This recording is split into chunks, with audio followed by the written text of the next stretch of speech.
ሰላም የእግዚአብሔር ቤተሰቦች እንደምን አላችሁ እንደምን አደራችሁ አሜን የአምላካችን የጌታችን የመድኃኒታችን የኢየሱስ ክርስቶስ ስሙ ከአጽናፍ እስከ አጽናፍ ከፀሐይ መውጫ እስከ ፀሐይ መጥለቂያ በፍጥረት አንደበት ሁሉ የተመሰገነ ይሁን እንደ እግዚአብሔር ፍቃድ እንግዲህ ዛሬ ይዤላችሁ የመጣሁት የህይወት ገጠመኝ ክፍል 142ኛ ነው በክፍል 142ኛ የህይወት ገጠመኝ ላይ ብዙ ቁም ነገር የምታገኙት በተለይ ማለት ነው በደንብ ወደ መሃል አካባቢ ያዳመጣችሁ ትገቡ ብዙ ቁም ነገር ታገኛላችሁ በክፍል 141ኛ ላይ ባቀረብኩት ቪዲዮ መሰረት ብዙዎቻችሁ ብዙ ሐሳብ ሰጥታችኋል እንግዲህ እንደዚህ አይነትም ህይወት አለ ብለን ስንናገር የብዙ ሰዎችን ቤት እንደሚዳስስ ስለምናውቅም ነው የተሻለውን ብለን ገጠመኝ የምናቀርበው የተሻለ ስላችሁ ድግግሞሽ እንዳይኖር ያራራቅን ሁሉንም ማቅረብ ይቻላል ግን ሁሉንም ቤት ሊዳስስ ይችላል በየማስበው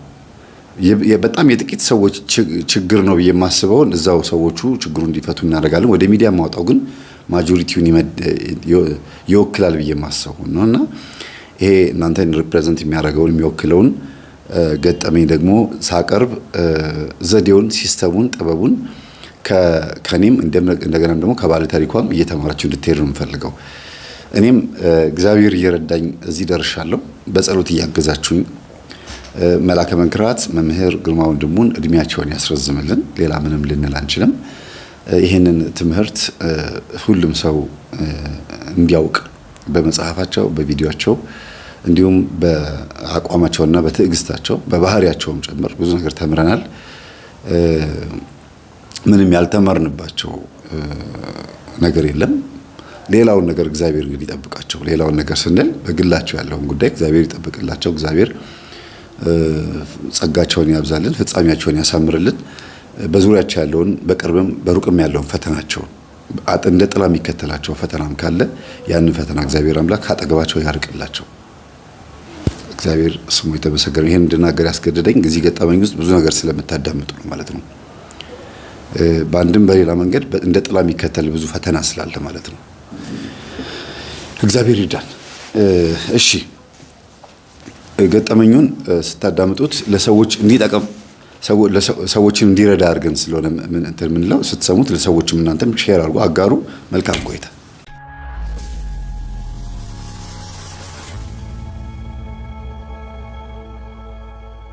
ታሪኩን የምጀምረው ከአረብ ሀገር የመጣች አንዲት እህታችንን መነሻ በማድረግ ነው ግን አረብ ሀገር የሄደችው የዛሬ 10 አመት 11 አመት ይሆናል እና ከ10 አመት በኋላ ነው ኢትዮጵያን የረገጠችው ጭራሽ መታማጣም ኢቭን ቤተሰብም የላትም ገጠር እናቷ ልክ ስትሞት ነው ወደ አዲስ አበባ መጣ ከዛ ከአዲስ አበባ ደግሞ ወደ አረብ ሀገር ሄደችው 6 ወር ባልሞላ ጊዜ ውስጥ ነው ሄደችው አዲስ አበባን ራሷ አታውቃትም 6 ወር የተቀመጠችው ራሱ ሰው ቤት ነው ሰው ቤት ሆና ነው ጉዳዩን የጨረሰችውና የአዲስ አበባን አፈር የረገጠችው ለ6 ወር ቢሆንም ግን ከዛው ከምትሰራበት ሰፈር እንኳን አታውቅም የምትሰራበትን ሰፈር እንኳን ራሱ በቅጡ አታውቅም ሱቅ ከመሄድ በስተቀር ከጧት እስከ ማታ ድረስ በጣም ጭር ያለ ሀብታም ቤት ውስጥ ተቀጥራ ነው የምትሰራው እንደገና ደግሞ ሰፈሩ ራሱ ደግሞ በጣም ጸጥ ያለ ሰፈር ነው ሱቅ ለመሄድ በራሱ አንድ ሱቅ ነው እዛ ግቢ ውስጥ ያለው ማንንም ሰው ላይ ዘበኛ ነው የምታየው ምናልባት አንዳንድ መንገደኛ ነው የምታየውና 6 ወር ሙሉ እንደዛ ነው ቆየችው ስለዚህ በቴሌቪዥን ነው በፊልም ነው የምታውቃት አዲስ አበባን እየኖረችባት ከዛ ሄደች አረብ ሀገር ሰርታ እስክትመጣ ድረስ የገጠማትን ነገር በኋላ መጣበታለሁ ባጭሩ ግን የኛ ትምህርት ተማሪ ናት ገጠመኞቿን አረብ ሀገር የቆየችባቸውን ገጠመኞቿን ሰዓት ከተረፈኝ ነው ማቀርበው እንጂ እኔ ራሴ መጥቼ ባቀርበው ደስ ይለኝ ነበር አለችኝ ግን ደግሞ ፈራች የፈራችው ምንድነው መልኳ ታዋቂ በጣም ፌመስ የሆነች ልጅ ነች በቲክቶክ በተለይ በፌስቡክ በማህበራዊ ሚዲያዎች በጣም የምትታወቅ ልጅ ናት ዝም ብላ እንዲሁ ፊቷን ያስመታች ልጅና አንዳንድ ቫይራል የወጡ ቪዲዮዎቿ ፌመስ አድርጓታል በምትሰራቸው ቪዲዮዎች ግን መንፈሳዊ የሆነ ቪዲዮ አይደለም በፊት ዓለማዊ በነበረችበት ሰዓት ነው ልክ ወደ ሶሊያና የጸሎት ግሩፕ ወይም ደግሞ የቤተ መድኃኔዓለም የጸሎት ግሩፕ ቤተ ጉባኤ የጸሎት ግሩፕ ስትገባ በጣም ተስተካከለች፣ ስርዓት ያዘች ማለት ነው ልጅቷ። እና ትምህርቱን ስታዳምጥ ስትል በጣም ልጅቷ የበረታች ስትመጣ አንድ ጥላው የመጣችው ጉዳይ አላት። ልቧ አዲስ አበባ፣ ልቧ ያለው ኢትዮጵያ ነው። እና በ6 ወር ቆይታዋ ቅድም ያነሳውላችሁ በ6 ወር ቆይታዋ የነበረችበት ቤት ውስጥ የምትሰራበት የነበረበት ቤት ውስጥ ያለው ሰውዬ ጋር ነው ልቧ ያለው። ያ ሰውዬ ደግሞ ፍቅረኛ ይዞ የመጀመሪያ ፍቅረኛ ገና እሷ እንደመጣች በመጣችበት በሶስተኛ ቀኗ ልጅቷ ከገጠር መታ የቤት ሰራተኛ ሆና ከተቀጠረችበት በሶስተኛ ቀኗ ማለት ነው ከፍቅረኛው ጋር ተጣላ። ይሄ ሰውዬ የተቀጠረችበት ሰውዬና በጣም ተበሳጭቶ ሲጠጣ ምን ሲል ሴት ሲያተራምስ ምናምን ነው የምታውቀው። እና እሷንም አስገድዶ ደፍሯታል። እዛ 6 ወር የተቀጠረችበት ቤት ውስጥ ግን አስገድዶ ቢደፍራትም በብልሃትና በዘዴ ብዙ ነገር ማድረግ ትችል ነበረ። ሚስት እንደሌለው በመጠጥ መንፈስ እንደደፈራት የተለያዩ ሴቶችን እያመጣ የሚገናኘው በዚህ እልህ እንደሆነ ምናምን ታውቃለች። ሲነጋ ደፈርከኝ በቃ ሸኘኝ አለችው። ለምን እንዴ ማታ ተጫውተህብኝ አለችው። የምታውቀው ነገር የላትም። እንደጠጣ ይገባታል። ግን ያን ያክል ደግሞ ሆን ብሎ ነው የመሰላትና ከረባት ያሰረ የመንግስት ሰራተኛ የሚሆን ባለሀብት የሚሆን የግል ድርጅትም ያለው ብቻ የተማረ ሰው ከዛን ጊዜ ጀምሮ ነው የጠላችው። እቺ ልጅ ፈጽሞ እንዲህ አይነት ሰው ማየት አልፈልግም ብላ እስክትል ድረስ ግን የልጅነት ሰውነቷን ስለጎዳውና አስገድዶ ስለደፈራት የተሰማት ስሜት እንጂ እንደዚህ ያለችው አረብ ሀገር ሆና ግን እዛው ዓለማዊ ሆና በነበረችበት ሰዓት ይሄን ሰውዬ ማግባት ነበረብኝ፣ ይሄን ሰውዬ እንደምንም ብዬ ማግባት ነበረብኝ። ጠዋት ደፈርከኝ ብዬ ስለው በጣም ነው ያዘነው። ተንበርክኮ እባክሽን አታሳስሪኝ፣ አታጋልጭኝ፣ በመጠጥ ኃይሎኝ ነው አይተሻል። አንቺ እንደመጣሽ ሚስቴ ምን እንዳረገችኝ፣ ፍቅረኛ ምን እንዳረገችኝ፣ ከዛ በኋላ ደግሞ አንቺን ዞር ብዬ አይቼሽ አላቅም ምናምን። ቢያንስ ለ3 ወር ያክል አልነካትም ብቻ አይደለም ዞር ብሎ ማላያትም። ለምን እሱ ሰክሮ እየተንገዳገደ ሲመጣ ሶፋ ላይ ነው የሚወድቀው፣ ራሱን አያውቅም። ራት አቅርባለት ነው የምትተኛው፣ በሩ ቆልፋ ነው የምትተኛው። የዛን ቀን ግን ተዘናግታ ነው እንደዚህ ሆነውና ተጠንቅቃም ነው እሱም ደግሞ ዞር ብሎ ማያያትም። በነገራችን ላይ በትክክል እሷም ስትናገር ጭራሽ ስሜት ማይቸበት አላውቅም እንደዚህ አይነት ስሜት። የዛን ቀን ምናልባት ነገሮች በቃ ምንም ችግር የለውም ይሄ ሰው አይነካኝም ብላ ተዘናግታ ዝም ብላ መታ ምግብ አቅርባለት ዞር ስትል በወንድ ጉልበቱ ነው ተጠቅሞ የደፈራት። ቢደፍራትም ግን የካላንደር ጉዳይ ይሁን የእርግዝና ማለት ነው የምን ጉዳይ እንደሆነ አይታወቅም፣ አላረገዘችም። መካንነት ይሁን በጣም ትፈራለች፣ ትጠራጠራለች። በነገራችን ላይ መካን ሆኜ ነው እንትን ያላለኝ ትላለች። ከዚህ ጊዜ ጀምሮ ደግሞ አረብ ሀገር ሄዳ ግለ ወሲብ አስቸገራት። ከዚህ ሰው በኋላ 3 ወር ቆይታ ከደፈራት በኋላ ድጋሚ አልነካትም። በነገራችን ላይ ድጋሚ አልነካትም። እንደገና ሌላ 3 ወርም የተቀመጠችው እሱ ቤት ውስጥ ሆኖ ግን ይቅርታ ብሎ ስለለመናትና መሬት ላይ በቃ ወድቆ በደረቱ ተነጥፎ እንደዛ እያለቀሰ እባክሽን አታሳስሪኝ ሲላት እኔ ላሳስርህ ሳይሆን ሸኘኝ ነው ያልኩህ አለችው። አላሳስርህም ግን ሸኘኝ በቃ አልፈልግም ስትለው ጊዜ አልነካሽም እባክሽን እንዳንቺ የቻለኝና የተንከባከበኝ የለም። የቆሸሸ አይደለም የቆሸሸ ካልሲን የቆሸሸ ገላዬን እንኳን አጥበሽ ለቁም ነገር የምታበቂኝ ሰው ነሽ እና በጣም ነው ይቅርታ እንድታርጊልኝ ፈልገው ማን ብሎ ለምኗታል። ብቻ በገባው መጠን ይሄ ሰው የእውነቱንም ነው። በእርግጥ በዛ ሰዓት ማድረግ የነበረበትን አድርጓል። ይሄ ሰው በስካር መንፈስ ነው፣ እንዲህ አይነት ባህሪም ያለበት ሰው አይደለም አለች። ኖርማል ሆኖ ሲመጣ በጣም ነው የሚያከብረኝ፣ በጣም ነው እንትን የሚለኝ፣ ሲጠጣ ነው የሚሳደበው አለች።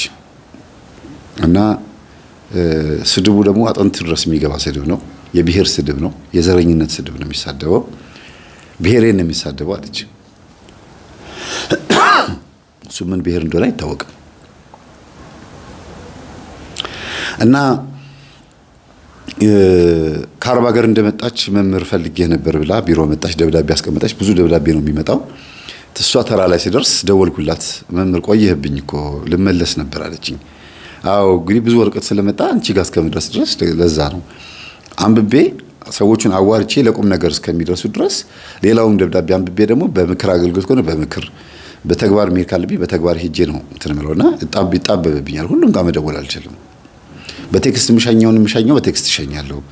በአካል አግኝቼ የምመክረውም ሰው በአካል አገኛለሁ ብዬ ነገርኳት። መገናኘት አለብን፣ በአካል መገናኘት አለብን አለችኝ። ፎቶውን አሳየችኝ እና ይሄን ሰው ማግባት እፈልጋለሁ አለችኝ። እሺ ምንድን ነው ይሄ ሰው? ይሄ ሰው አስገድዶ የደፈረኝ ነው ስትለኝ፣ እሺ ከዛስ አልኳት። ይሄ ሰው የደፈረኝ በመጠጥ ኃይል ተነስቶ ነው። እኔ ልክ የገባውኝ የሶስተኛ ቀን ላይ ብላ ነገረችኝና ግን ትዳር ይፈልጋል። ወቅቱ ግን ብዙ እኔ ፊት ብዙ ሴቶችን ሶፋ ላይ ሁሉ እንደፈለገ ይገናኝ ነበረ። ሲጠጣ ሲሰክር ደግሞ በጣም አስገድዶ ስለደፈረኝ ጉዳይ አንስቶ አይደለም መድፈር ቀርቶ በቃ ብዙ ነገር ባረግሽ ዘልዝዬ ባሰጣሽ ምናምን ይለኛልና በቃ ንግግሩ አጥንቴን ስለሚነካካኝ እንደገናም ደግሞ ህይወቱም ስለሚያሳዝነኝ ሁለት ልቦኛለሁ ምከረኝ አለችኝ። መስተፋቅር አድርጎብሻል ስላት ኖ እንዲህ አይነት ነገር የሚያቅሰው አይደለም። አሁን ያንተን ትምህርት ማዳመጥ ከጀመርኩ 4 ዓመት ሆኖኛል አለችኝ። 4ኛ ዓመት ላይ ነው የመጣሁት እና ይሄንን ሰው ምንድነው የምናደርገው አለችኝ። እንዴ አሁን በዚህ 10 ዓመት ውስጥ ምን ሁኔታ ላይ እንዳለ የምታውቂው ነገር አለ አልኳት። ከጎረቤት አንዲት የቤት ሰራተኛ ነበረች። ያቺ የቤት ሰራተኛ እኔ አረብ ሀገር ከሄድኩ በኋላ እንደዋወል ነበረ። ያቺ የቤት ሰራተኛ የተገናኘ ነው ሱቅ ሁለታችንም ተገበያይተን ሱቅ ቆይተን ስንመጣ እያወራን የመጣ ነው። ስልክ ተለዋውጠን በአጥር እየተገናኘን እናወራ ነበር። እንግዲህ መብራት ጠፍቷል፣ መልኬም ይታያል ብዬ አስባለሁ። ልቀጥልላችሁ እንግዲህ ማድረግ አይቻልም።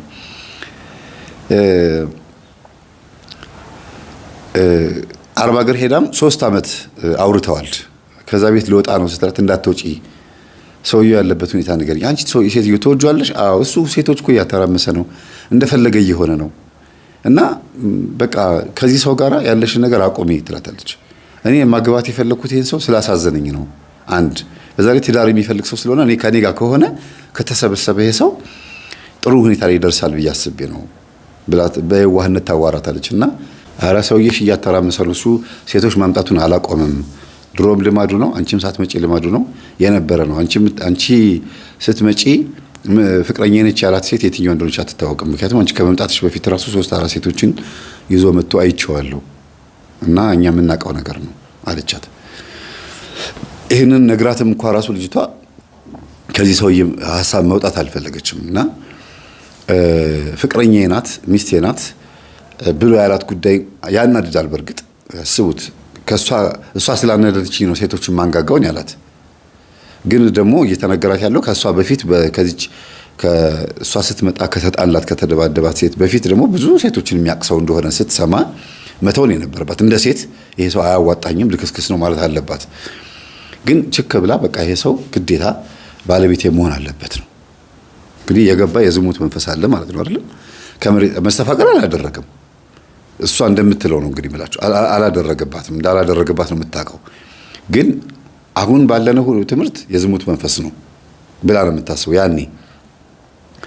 ያኔ ማለት ነው እዛ 3 ዓመት 4 ዓመት የኛን ትምህርት እያዳመጠች እየሰገደች ከዚህ ሰውዬ የዝሙት መንፈስ መጥቶብኛል፣ ምክንያቱም ጣቴን ወደ ብልቴ ሰድጄ ግሌዎሴ ፈጽሜ እስክጨርስ ድረስ ፊት ለፊት የተገተረ ቆሞ ነው የማየው ይሄ ሰውዬ በአይነ ህሊናዬ ብላ ስትናገር ስላፈቀርሽው ስለወደድሽው ነው የሚሆነው ይሄ ነገር ብላ ነግራታለች። ያኔ ነው እንግዲህ ከቤት ሰራተኛው ጋር በሚያወሩበት ሰዓት እንደዚህ እኮ ፊት ለፊት መጥቶ ይገተራል ስትላት በቃ ስለምትወጁ ነው እና ይሄ የሁላችንም ስቃይ ነው የሁላችንም ችግር ነው ራስሽን ጠብቂ ትላታለች። እንዳትመጪ እዛው ሁኚ ነው የምትላት እና 10 ዓመት ሙሉ እዛው የተቀመጠችው በሰራተኛዋ ግፊት ነው። ኢትዮጵያ ምትሽ ምንም አታረጊም፣ ብርሽን እየላክሽ ብቻ ገንዘብሽን የምታስቀምጭበት ቦታ አመቻች ብላት አይ እኔ ኢትዮጵያ ውስጥ ምንም ማቀሱ የለኝም እናቴም ሞታብኝ የመጣሁት ስለዚህ ማቀው አንቺን ነው አንቺ ጋር ነው ብሩን ማስቀምጠው ከበላሽኝም ቢኝ ችግር የለው ማለቻት። እና እቺ የቤት ሰራተኛ በታማኝነት ገንዘቡን እስከ 2 ዓመት ድረስ አስቀመጠችላትና ከ2 ዓመት በኋላ መነካካት ጀመረች። ከባንክ አካውንቱ እያወጣች መነካካት ጀመራ። ግን ተነግራታለች እንዲህ ያክል ብር አውጥቼ እንደዚህ አድርጌያለሁና ሰርቼ መልሳለሁ ስትላት ጊዜ ሰርተሽ መልሽ እሺ ሰርታ ትመልሳለች። አሁንም ደግሞ እንደገና ደግሞ ታወጣለች 50 ሺህ ብር 40 ሺህ ብር ታወጣና ይሄንን ገዝቻለሁ ሰርቼ መልሳለሁ እሺ ሰርታ ትመልሳለች። የመለሰችበትን ብሩን ታሳያታለች። ሌባ አይደለችም፣ በጣም ጥሩ መካሪ ጓደኛዋ ናት። እህት በሏት በቃ እህት እንኳን ትወስዳለች ትዘርፋለች አይደል እንዴ? የሚገርማችሁ እቺ ልጅ ሳላመሰግን አላልፍም። ኤልሳቤት ትባላለች። ሰብለ ወንጌልም ስሟ ነው፣ ሁለቱም ስሟ ነው። በጣም የተባረክሽና እግዚአብሔር ይባርከሽ። ኢቭን የኛን ትምህርት እንኳን አታውቅም። ተውት የኛን አይደለም የምታደንቋቸውን መምህራን ወንጌል እንኳን አዳምጣ አታውቅም። ዝም ብላ እኮ ነች። ያኔ እኮ ነው ያኔ እንግዲህ 3 ዓመት 4 ዓመት በስልክ ያወሩ በነበረበት ሰዓት ነው። ከዛ በኋላ ግን የኛን ትምህርት ሰጥታት ጭራሽ አይደለም ብሯን ማስቀመጥ ቀርቶ ምን ማድረግ እንዳለባት መሬት ሄዳ በስሟ ገዝታላት ቤት ገዝታ በቃ ኮንዶሚኒየም ባለ 3 መኝታ ገዝታላት በስሟ ዙራላት መጣ ይሄ ሁሉ አድርጋላታለች። አያችሁ አንዳንድ ጊዜ እግዚአብሔር ባርኮ ይስጣችሁ ጓደኛ። ምንም አይነት ግን መጽሐፍ ቅዱሳዊ ትምህርቶችን ተምራ አታውቅም ክርስቲያን ከመሆን በስተቀር። እንዲህ አይነት ደግ የተባረከው አሁን እንዲህን ስትሰሙ ሞኝ ሆና ነው የምትሉት አንዳንድ ሰዎች። አይደለም በጎነት መልሶ ይከፍላል። በደንብ አዳምጡ ትምህርቱን። እና ጓደኛዋ በዚህ ልክ እዛው ሆና እንድትቀመጥና ገንዘቧ ጥቅም ላይ እንዲውል ስላደረገቻት እድሜዋ 18 ዓመት ሆና ነው የሄደችው። ስትመጣ 28 ዓመት ሆና ነው የመጣችው። ግን ወፍራለች። የሄደችበት እድሜ አይገናኝም። ያኔ ቅጭጭ ያለች የገጠር ልጅ ናት። አሁን ደግሞ ድንቡሽቡሽ ብላ ምናምን መልኩ አይገናኝም። እና ሄጄ ሰውየውን እንድቀይረው ነው የፈለገችው እቺ ሰራተኛ እንዳስተካክለው። ይሄን ሰውዬ እኔ እንዳስተካክለው የምትፈልጊው? ለምን አንቺ አታረጊውም አልኳት። ሁለተኛ ቀን ላይ ስንገናኝ እንዴት አለችኝ። አሁንም የቤት ሰራተኛ ሆነሽ ግቢ አልኳት። እንዴ አሁን አግብቶ ምናምን ቢሆንስ እኮ ሂጂ ቤቱ ሂጂ፣ ቤቱ ከሆነ ሂጂ ቤቱ አው የራሱ ቤት ነው አለችኝ። ከዛ ሂጂ በቃ አልኳት። ቤቱን አሳየችኝ። ድንገት ችግር ከገጠማት ሄጄ እንኳን ቶሎ እንድደርስላት አብረን ሄደን ይሄ ነው ቤቱ ሰፈሩን አቅጣጫውን ያለችኝና እዛ ሰፈር ከጀርባቸው መስጊድ አለ እና ሙስሊሞች የሚበዙበት ሰፈር ነው። በመኖር ደረጃ ራሱ ሙስሊሞች ይበዛሉ። ክርስቲያን ጣል ብሎ ነው። የክርስቲያኖች ሰፈር ወደዛ ጋር አቀ ብሎ ነው ማለት ይቻላል። ያ ማለት ተለያይቶ ሳይሆን ክርስቲያንና ሙስሊም ተብሎ መስጊድ ያለበት አካባቢ ሙስሊሞች ይበዛሉ። ብዙ ጊዜ ቤት እየገዙም የሚገቡት እነሱ ናቸው። ቤት የሚሸጡትም ደግሞ ክርስቲያኖች ናቸው። ለምን አዛን በሚደረግበት ሰዓት የተለያዩ ነገር በሚደረግበት ሰዓት ያ ነገር አይፈልጉት ይሆናል። ኦርቶዶክስ ቤተክርስቲያን ያለበት አካባቢ ላይም ደግሞ ያሉት ሙስሊሞች ደግሞ ቤት መቀየር ይፈልጋሉና ደላሎች በነገራችን ላይ በጣም ትልቅ ስራ የሚሰሩት በዚህ ይሄን ታውቃላችሁ። ይሄዱና በየቤታቸው ቤት መሸጥ የምትፈልጉ ካላችሁ ወደ መስጊዱ አካባቢ፣ ቤት መግዛት የምትፈልጉ ካላችሁ ወደ ቤተክርስቲያኑ አካባቢ መቀየር ትችላላችሁ ብለው ለጥፈው በጣም ብዙ ቤት ነው የተሻሻጡት። ሄደው እያዩት እስቲ እንየው እየተባባሉ በጣም ይገርማችሁ ነገርና በዚህ አይነት ሲስተም ሰውየው የሚኖረው መስጊድ አካባቢ ስለነበረ በዚህ በደላሎቹ ምክንያት ማለት ነው ስታንኳኳ አይ ቤቱ ቀይሯል፣ ግን የኔ የሸጥኩለትን ቤት የኔን ቤት ስለሆነ የሸጥኩለት እንደዚህ ተቀያየረን ነው ቤት አየነው። ከዛ ማን ከፍተኛ ገንዘብ መክፈል እንዳለበትና ማን እንትን ማለት በካሬው ነው የኔ ካሬ በጣም ትልቅ ስለነበረ ጨምሮ ነው የገዛው የኔን ቤት። ይሄ ደግሞ እሱን ቤት ፈልጌ መስጊድ ፈልጌ መጣሁኝ ብላ ስትነግራት እሺ ምንሽ ነው ስትረግዛ አይ ምንም አይደለም ችግር የለውም እኔ ሰላም ስለምንባባል ነው እንደ ሙስሊምና እንደ ክርስቲያንም አይደለም እኔ እና እሱ በአመት በዓል በምንም ሰላም እንባባላለን አለቻት። ከዛ በቃ ተበላች ልጅቷ። እኔም ደነገጥኩኝ። ግን የሆነች ልጅ መታ ነበረ ብላ ከነገረችው ማንች ብሎ ይላታልና አይ በቃ ችግር የለውም ቤቱን ብቻ አካባቢውን ጠቁሚኝና ለምን አልደውልለትም ልደውልለትና ያገኝሻል ነው በእናትሽ ፕሊስ በቃ አረፊ ግድ የለም በቃ ቤቱን ብቻ አካባቢውን ጠቁሚኝ አለቻት። በቃ የቤት ቁጥር እንደዚህ መንገድ ዳር ላይ ነው አለቻት። እና በቃ እኔም መጥቼ እንደጠይቁኝ እንዳትነግሪው እኔ የፈለኩት የነበረው እሱን ሳይሆን ሌላ ኦኬ እዛ ቤት ውስጥ ያሉትን ሰዎች ነው እንደ ምናምን አለቻት። ደግሞ ኦኬ ሰው አለ ማለት ነው ምናምን አለኝ። እኔም ደነገጥኩ። ግን ከዛ ሂጂ እንደዚህ ቤት ቁጥር ነው በቃ ችግር የለውም ሂጂ አለቻት። ሄደች። ሙስሊሟም ወሬኛ አይደለችም፣ ዝም አለች። አንተ ሰው መጥቷል ምናምን ብላ አልነገረችውም። እና ሄድን በተባልነው ቤት ቁጥር ከርቀት ሆኜ ጠግ ላይ ሆኜ ሱቅ ላይ ሆኜ ማለት ነው አየዋት። አንኳኳች። ደላላ ልኮኝ ነው የቤት ሰራተኛ ትፈልጋለህ እንዴ ስትለው ጊዜ አላልኩም ግን እፈልጋለሁ አላት። ኦኬ አይ የቤት ቁጥር ተሳስቼ ነው ማለት ነው ይቅርታ ሂጂና እንደዚህ ነው የቤት ቁጥር ሂጂ ምናምን ብሎኝ ነው ቁጥር ተሳስቼ ነው ብላ። የሚገርማችሁ እኛ የቤት ቁጥር ስንቀበል የተነገረን የቤት ቁጥርና ልጅቷ የጻፈችው ቁጥር አውቃ አንድ ቁጥር ዘላ ነው ያሳሰተችው። ሴት ልጅ ብልሃቷ የሚገርም። እኔ አሁን አልመጣልኝም።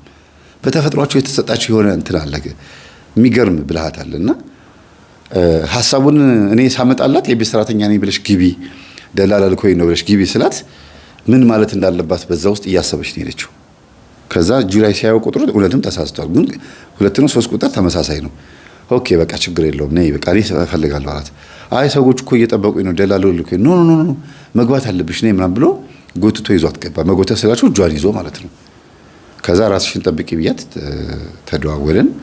እኔ እዛ ሆኜ ጠበቅኳት። ዛሬ ነው መግባት ያለብሽ አላት። ነው አይደለም እኔ ሰዎቹን አናግሬ ስንት ደሞዝ ስንት እንደሆነ ምናምን ደግሞ ደና ቤተሰብ ነው ደና ይሄ ብዙ ቤተሰብ ያለበት ቤት ስለሆነ የኔን ደሞዝ አትችለውም አለችው። በጣም ሲያስቸግራት ስንት ነው ደሞዝሽ አላት። አይ እኔ ደሞዜ ከ8000 እስከ 12000 ብር ነው። እንዴ ታዲያ ምን ቀላል እኮ ነው፣ እኔ ከፈለሽ ከዛ በላይ ከፍልሻለሁ አላት። ከዛ ሰው የለም አለችው። አይ ቤት ውስጥ ሰው አለ ግን እህቴ ናት አላት። እህቴና የእህቴ ልጆች። ኦኬ አስተዋውቀኝ አለችው። ከዛ መጣች፣ ጠራት። ይኸው እሷ ነች። እህቱ ነሽ አለቻት። አዎ እህቱ ነኝ እና 2 ልጆች አሉኝ። ምንድነው ማንች ስትል ጊዜ የቤት ሰራተኛ ነች። ኦ በጣም ደስ ይላል፣ ጥሩ ነው። ለማንኛውም ምን ግባባ ይመስለኛል። ስለዚህ እንኳን ደህና መጣሽ። አራስ ነኝ፣ 3ኛ ልጄን አራስ ነኝ እና ይመችሻል ስታ ጊዜ ምንም ችግር የለውም አለች። እህቱ ኮሽ ደስ ይለኛል። ኦኬ ሚስት በሆንስ አማች አይ እንደሱ ሳይሆን ምናምን ብላ ደንግጣ እኮ ነው። ለምን እህቱ ነሽ ብላ ጠይቀቻት፣ ደንግጣ ነው እሷም። ከዛ በቃ ሄጄ ልብሴን ላምጣ። አሁን እኔ ደላላ አጋጣሚ ልኮ ሌላ ቤት የመጣችሁ ግን እኔ ጠልፌን ያመጣኋት አላት። አይ እንኳንም አመጣች ችግር የለውም በሂጂ ልብስሽን አምጪ አለቻት። በዛውም ስትመጪ የለከሽን ደላላ ማን እንደሚሆን አስቡ። እኔ ሆነኝና የላከሽን ደላላ ይዘሽ ነው ያለቻት። እሺ ገባን፣ ሄድን። ልብሷን አመጣን። ምን እናድርጋለችኝ። በቃ እኔ ደላላ ሆናለሁ አልኳት። ሳቀች፣ በጣም የሳቀች። ኧረ መምህር ስንት ልትሆን አለችኝ። እና በጣም ብዙ ነገር ሆኜ ገጠመኝ አዳምጣለች። እና ዛሬ ደላላ ልሆን እስቲ ያልኩኝ እና ልብሷን ሰብስበን ምን ብለን በማግስቱ ነው መጣል። ተደዋውለዋል፣ ስልክ ተለውጠዋል። ስልኩ የሚገርማችሁ ያው ራሱ ስልኩ ነው እና ግን እሷ ሲም ካርድ ቀይራለች፣ ሌላ ስልክ ቀይራለች። ግን ያው ስልክ ነው ራሱ ነው፣ በቃሏ የምታውቀው ስልክ ነው፣ የሰውየው ስልክ ማለት ነው። ከዛ ፊቱ ተጠባብሷል፣ ተቀያይሯል። ሲጋራ ከንፈሩን አበልዞታል፣ ጉንጩ ማዲያት። በቃ የሆነ የሚያሳዝን ሰው ሆኖ ግን ምግብ ተስማምቶት የሚኖር ሰው አለ አይደለ? ግርጅፍጅፍ ብሎ የሆነ በቃ ጅል ነገር መስሏል። በቃ ሰውነቱ ነው ታዲያ፣ ሰውየውን አይደለም።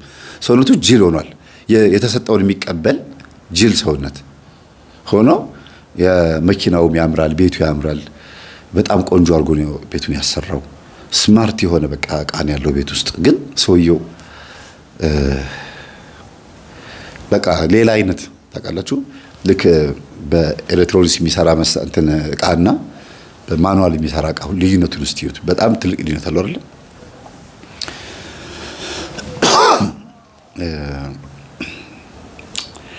በዚህ አይነት ሁኔታ ሆነን በማግስቱ ተገናኘን። በጣም ስራ ነበረብኝ በወቅቱ። ተቻኩዬ ነው ራሱ የወጣሁት ከቤታቸው። ከዛ የት ሰፈር ነበር ማቅህ? የት ሰፈር ደላላ ነው? መልክ ግን አዲስ አልሆነብኝም አለች። አይ ወደዛ ሰፈር። አዎ እዚህ አካባቢ ብቻ ስወጣ ስገባ ያየው መሰለኝ፣ መልክ አዲስ አልሆነብኝም አለች። ጌታ ሆይ አውጣኝ እያልኩኝ ፈረምኩኝ። ስሜን ትክክል ነው የጻፍኩት፣ ተስፋ ያበራ ብዬ ነው የጻፍኩት። ከዛ ገባች፣ ተጀመረ ማለት ነው። ለምን ራስሽ አትገቢም ያልኳት ለምንድን ነው? እያየች እንድታረግ ነው። ሁሉ ነገር እያየች እያስተዋለች እንድታረግ ነው። ከእህቱ ጋራ በጣም ነው እንትን ያሉት ማለት እንዴት ነው? አራስ አይደለች? አራስ ሆና ልትነጫነች ትችላለች ብዙ ነገርና በጣም ጭቅጭቅ ተነሳ። በገባች በስንተኛ ጊዜዋ መሳችሁ? በ20ኛ ቀን ወር ምናምን ሳይሞላት ጥሩ ያልሆነ ማመነጫጨቅ ምናምን ነገር አመጣችና እቺኛዋ ደግሞ ብዙ ነገር አላማ አላት። ሰውየው ማግባት ትፈልጋለች። በዛ ላይ መንፈሳዊ ናት። ለምን አልቀይራትም? ምን ችግር አለው ብላ ለምን አልቀይራትም ማለች። ተነሳባት በቃ። ከዛ በአፏ ምንም ነገር ሳትናገር ስትሰድባት ዝም እያለች ከኔ ጋር እንደዋወላለን። በርግጥ ምን እንደዋወለው ግን እንዲያለችኝ እያለች እየደወለች ሳይሆን መምርዬ እንዳንተ ገጠመኝ አሪፍ ገጠመኝ ይዤ ቀርባለሁ፣ ተልኮዬን በትክክል በተግባር እፈጽማለሁ፣ የተሳካ ተልኮ እንደሚሆን ተስፋ አደርጋለሁ፣ በእያንዳንዱ ነገር ላልደውል እችላለሁ ብላኛለች። ጥሩ ነው በቃ እኔ ጀግናው እህትህ አንድ ነገር ካላደረኩኝ በእውነት ያንተ ተማሪ አይደለሁም አለችኝ። በቃ ይሄን ነው የምፈልገው፣ ሂጂ አልኳት። ወዲያውኑ የሚገርማችሁ ነገር ስራዋን የጀመረችው ልክ ጸብ ሲነሳ ጸሎት ክፍል ምናምን መጀመሪያ ልስራ አላለችም። የራሷ የተሰጣት መኝታ ክፍል ውስጥ ብቻ የእመቤታችን ስዕል እንደዚህ ለጥፋ ምናምን ጸሎት መጽሐፍቶች ማማሏት እና አንድ ቀን ግን እቺኛዋ ሴት እሷ ጋር ገብታ አታውቅም። የሆነ ጊዜ ላይ ግን ቤት ውስጥ ባለ ጉዳይ በልጅ ምክንያት ተጣሉ። ልጆቹን ይልኝ ብላት ስትገባ ምናምን ጥፋት አጥፍተው ነው ይመስለኛል። ይኸው ብቻ በዚህ ሰዓት ላስታውሰው አልቻልኩም። በልጅ ነው የተጣላ ነው የምትለው እሱ አይደለም፣ እሷም አታስታውሰውም። እና ኧረ እትዬ እንደዚህ አትበይ እንዴ ምን ነካሽ? እኔ እኮ የተከበረ ቤት ውስጥ እኮ ነው ትልቅ ስራዎችን የምሰራ የነበርኩኝ። በዚህ በዳይፐርና በትናንሽ በሽንት ጨርቅ በምናምን ምክንያትማ እኔና አንቺ አንጣላም። እኔ ኪችን ውስጥ ትልቅ ስራዎችን የምሰራ ሰው ነኝ። በቃ እኔ እዚህ ሁኝልኝ፣ እሱን ደሞዝ ከፍልሻለሁ ስላለኝ ደሞዙን ከፍልሻለሁ ስላለኝ ነው እዛ ቤትም አልሄደው። ቤተሰብም ብዙ ቤተሰብ ስላልሆነ አንቺና በወንድምሽ እና ልጆች ስለሆናችሁ ነው እንጂ እኔ እኮ እንደዚህ አይነት ነገር እኮ አላጋጠመኝም። ወጥ ቤት ብቻ ነበር የምሰራው እና ፕሊስ ረፊ ምናምን ብላ በትህትና እናገረቻት። ታዲያ እኔ ምን ላድርግ በቃ እኔ ለራሴ ማም ትላለች። እና ግን ምን ሆነሽ ነው አለቻት። ምን ሆነሽ ነው እስቲ ንገሪኝ፣ ግድ የለም የልጆችሽ አባት ግን የት ነው ምናምን አለቻት። ምን አገባሽ ስለሱ ስትለው ጊዜ ማግዝሽ ነገር ካለ ብዬ ነው፣ መረዳሽ ነገር ካለ ግድ የለሽም ልረዳሽ እችላለሁ፣ ስለ ልጆችሽ አባት እስቲ ንገሪኝ አለቻት። የልጆችን አባት ታዩ ምንም አያደርግልሽም፣ የታባቱ ገደል ይግባ ቆሻሻ ምናምን ትላለች። አንድ ቀዳዳ ተገኘ። በቃ በደካማ ጎኗ በኩል የምትገባበት ምክንያት ተገኘ። እንዳትረብሻት ተጠንቅቃ በጎን በሲስተም ምናምን ታደርጋለች። እና ምን አደረገች? ለህፃናቶቹ የእማ ፍቅር የዩቲዩብ ቻናል ከፈተችላቸው እና መዝሙር ይዘምራሉ ቀደስ ከነ በእምነት ጋር አብረው ይዘምራሉ። ምን ይላሉ? ቤት ውስጥ የሚከፈተው እማ ፍቅር ዩቲዩብ ብቻ ነው። ሌላ እስቲ የልጆች የፈረንጆች ክፈችላቸው ጊዜ ታይ ልጆች ይበላሹብሻል። የሌላ ቻናል ከተከፈተ ከለሩ ጥሩ አይደለም፣ የገብረ ሰዶሞች ነው። ቋንቋ መልመዳቸው መልካም ነው፣ ግን እዛ ውስጥ ያለው ነገር በጣም ብዙ ነገር ያበላሽብሻል። መዝሙር ይሻልሻል አለቻት። እና እስቲ አንዳንድ ጊዜ እንዴ ምንድነው ይሄን ብቻ ማዘውተር ጥሩ አይደለም፣ እስቲ አንክፈችው። ከዛ በዚህም ተጣልተው ነበር። እሺ ብላ ከፈተችላት። ለልጆቹ ራሷ መክፈት ጀመረች። ከዛ ህፃናቶቹ ኖ አሉ። ኖ ሽብሻባ ማለታቸው መዝሙር። ከዛ መጨረሻ ላይ ለበእምነት ስም አውጥተውላታል። ሚጣ አሏት። ሚጣ ከፈቺ፣ ሚጣ እዚህ ጋር ሚጣ ከፈቺ። ገና ህፃናቶች ናቸው አስቡት። በላይ ባናቱ ነው የወለደችው። ከባሏ ጋር ከተፋታች ገና ቅርብ ጊዜዋ ነው። እና ለከፍሻቸው በቃ እነዚህ ልጆች እንዴ በመዝሙር ይለከፋል እንዴ ሰው አለቻት። አትመልሽልኝ ማለት ጀመረች። ከዛ መሳቅ ጀመረች። እንዴ ረትዬ ተይ እንዴ እንደዚህማ አትሁኚ እንዴ ጥሩ አይደለም፣ ግድ የለሽም፣ አያዋጣሽም እንደዚህ መሆኑ። እኔ ልሄድ እችላለሁ፣ ለአንቺ ግን እጠቅምሻለሁ፣ ግድ የለሽም። ብቻሽን ስትሆኚ ይብስብሽና ልጆቹን ፍርጥ ነው የምታረጊያቸው። ስለዚህ እሱም እውነትሽን ነው። አንቺ ሳትመጪ በፊት እኮ ልጆቹን ስንት ያፈረጥኳቸው፣ እንዲያውም አንቺ ስትመጪ ነው እንዲያውም መምታት ያቆምኩት አለች። እኮ እጠቅምሻለሁ፣ ግድ የለሽም። በጣም ነው የምንጠቃቀመው። ዝም ብለሽ ብቻ እምልሽን ስሚኝ። እኔ መማር ትምህርት ከሆነ አልተማርኩም፣ ግን ብዙ የተማርኩት ነገር አለ ከሶሻል ላይፍ ከምናምን ብዙ ነገር ስለማቅ እኔ እጠቅምሻለሁ። ያ ማለት አዋቂ ነኝ ማለት አይደለም፣ መሀይም ነኝ። ኢቭን ትምህርት ራሱ የተማርኩት እስከ 7ኛ ክፍል ድረስ ነው። ገጠር ተምራ የመጣችሁ ማለት ነው። ትምህርት ራሱ አልጨረስኩም። አንቺ ደግሞ ኢቭን ዲግሪ አለሽ እና ብትቺ ማለት ነው። ሳትንቂኝ ስሚና ከዛ በኋላ እንስተካከላለን። እኔ ባለቤትሽን እንድትታረቂ ማድረግ ምችልም ልሆን ይችላል አለቻት። አሁንስ ጉራሽ በዛብኝ ጊዜ እኔ አይደለሁም እኔ ላሳይሽ ብላ ወሰደቻትና ይሄ ታይሻል የጸሎት ቤት እኔ እዚህ ስዕል ፊት እየጸለይኩኝ አንድ ቀን ምንም ነገር አጥቻ አላውቅም አለቻት። እዚህ ስዕል ፊት ጸልዬ እመቤታችንን ለምኛት በፍጹም አንድ ነገር አጥቻ አላውቅም። ዝም ብለሽ ብቻ ልጆችሽን እንድንከባከብልሽና አራሷንም ጭምር ትንሿን ህፃኗን ማለት ነው እሷንም ጭምር እኔ ይዝልሻለሁ፣ ልጆቹን በአጠቃላይ ቤቱን እቆጣጠርሻለሁ፣ እስቲ አንቺ ራስሽን ብቻ አገልግይ አለቻት። ምን የት ልሄድ ከዚህ ሰፈር የት እወጣለሁ? ስለ ጊዜ ጠዋት ሄደሽ ጸበል ተጠመቂ፣ ቤተ ክርስቲያን አስቀድሺ፣ ከዛ መንፈሳዊ ነገሮችን አዳምጪ፣ ገዳማት ሂጂ፣ እስቲ ይሄንን ነገር እኔ ኃላፊነት ለኔ ስጪኝ አለቻት። የምርሽን ነው እውነትሽን ነው አለቻት። አዎ ጥሩ ነው፣ እንዲያውም በቃ እኔ እንዲያውም ከጴንጤነት በወጣ ይሻለኛል አለች። ጴንጤ ነበርሽ አለቻት። አዎ እኔ እህቴ ጓደኛዬ እንደዚህ ምናምን ብላኝ ብዙ በቃ መከራኝ፣ ይለወጣል ሰውየው ግድ የለሽም ብላኝ በቃ ፓስተር ጋር ወሰደችኝ፣ እጅ ተጫነልን፣ ብዙ ነገር ተሞከረ፣ ምንም አልሆነም። ኦርቶዶክስ ሆነሽ አለቻት። አዎ አሁንስ እኔ ምንም አላውቅም ስለ ቤተ ክርስቲያን፣ ግን ጴንጤ ቦታ ሄጄ የተወሰነ ትምህርት ትንሽ አስተምረውኝ ነበረ። ትምህርቱ እንዴት አየሽው ስትላ ጊዜ እባክሽ ሁሉም ጋር ጩኸት ነው አለቻት። ሁሉም ጋር ጩኸት ነው? አዎ እሺ ኦርቶዶክስ ጋርስ ምን ያህል ሄደሻል ስላ ጊዜ ኦርቶዶክስንማ ያው ኖርባታል። ምን አድርገሽ ኖርሽባት? ጸልየሽ ሰግደሽ ጾመሽ ኖርሽባት አለቻት። አይ ምንም እንደሱ እንኳን አላረኩም። ዝም ብዬ ያገኘሁትን ሳግበሰብስ ነው የኖርኩት። በእርግጥ ማተብ ብቻ ነው የነበረው አለቻት። እሺ ግድ የለሽም እስቲ አሁን እኔን ትንሿን ሳትንቂ እስቲ እኔ ልጆቹን ሊያዝልሽና ዝም ብለሽ ጸበል ሂጂ ምናምን አለቻት። እሺ ተጀመረ። በዛው ሳምንት በቃ ልጆቹ በጣም አማረባቸው። ወስዳ ሁሉ ታስቆርባለች ልጆቹን። አራስ ልጁን እንዴት እንደ አዝላ እንደምትንከባከቡ አያለቅስ። እሷ ጋር ሆኖ ነጭ ነበር የሚለው ያለቅሳል፣ እሪ ብሎ ያለቅሳል። ጉሩ በቃ ሲያድግ እርግጠኛ ነኝ ይሄ ሕፃን ልጅ ዘማሪ ነው የሚሆነው። ለምን ወይም ድምፃዊ ነው የሚሆነው። ዘማሪ እንኳን ቢሆን እንያዘውና ድምፃዊ ነው የሚሆነው። ለምን ሕፃን ሆኖ በጣም እሪ ብሎ የሚያለቅስ ልጅ ጉሮሮ ይስተካከላል ይባላል ሲያድግ። ደግሞ እንደዚህ ነው ስለተባለ ቆንጥጡታሉ ደግሞ ያልቅሳሉ የሚባለውን ያልኩት እኔ ትክክል ይሁን አይሁን አላውቅም። እና እሺ ብላ ወጣ፣ ነጠላ ለብሳ ወጣ። የሚገርማችሁ አይ እቺ ዘመ ቄስ ልታጫውተኝ ነው እኔ ጓደኞቼ ጋር ሄጃለሁ ስም ብላ ወጣ። ጓደኞቿ ጋር ሄዳ መዋል ጀመረች። ጓደኞቿ ጋር ሄዳ ጫት ትቅማለች፣ ትጠጣለች፣ ትዞራለች። ብዙ ነገር ማትዞርበት ቦታ የለም። ማታ ወደ 10 ሰዓት 11 ሰዓት አካባቢ ባሏ ሊመጣ ሲል ትመጣለች። እንዴት ነበር ወሰው ጊዜ? በጣም አሪፍ ነበር፣ ደስ ይላል። ጸበል ተጠመቅሽ? አዎ። ኧረ በጣም ጥሩ ነው። በቃ እንደዚሁ 7 ቀን ይብላሽ። ከ7 ቀን በኋላ ደግሞ እዚህ ደግሞ አብረን እንሰግዳለን ትላታለች። እሺ። ከዛ ማታ ለምን አብረን አንጸልይም? ወይም ደግሞ ቀን ለምን አብረን አንጸልይም ትላታለች። አይ በቃ መጀመሪያ ጸበሉ ልጨርስና ከዛ በኋላ ደግሞ ቀስ ብለን ደግሞ ወደ ጸሎቱ እንመጣለን። ጊዜ አላስጨንቃትም ብላ ትትውት ታደርገዋለች።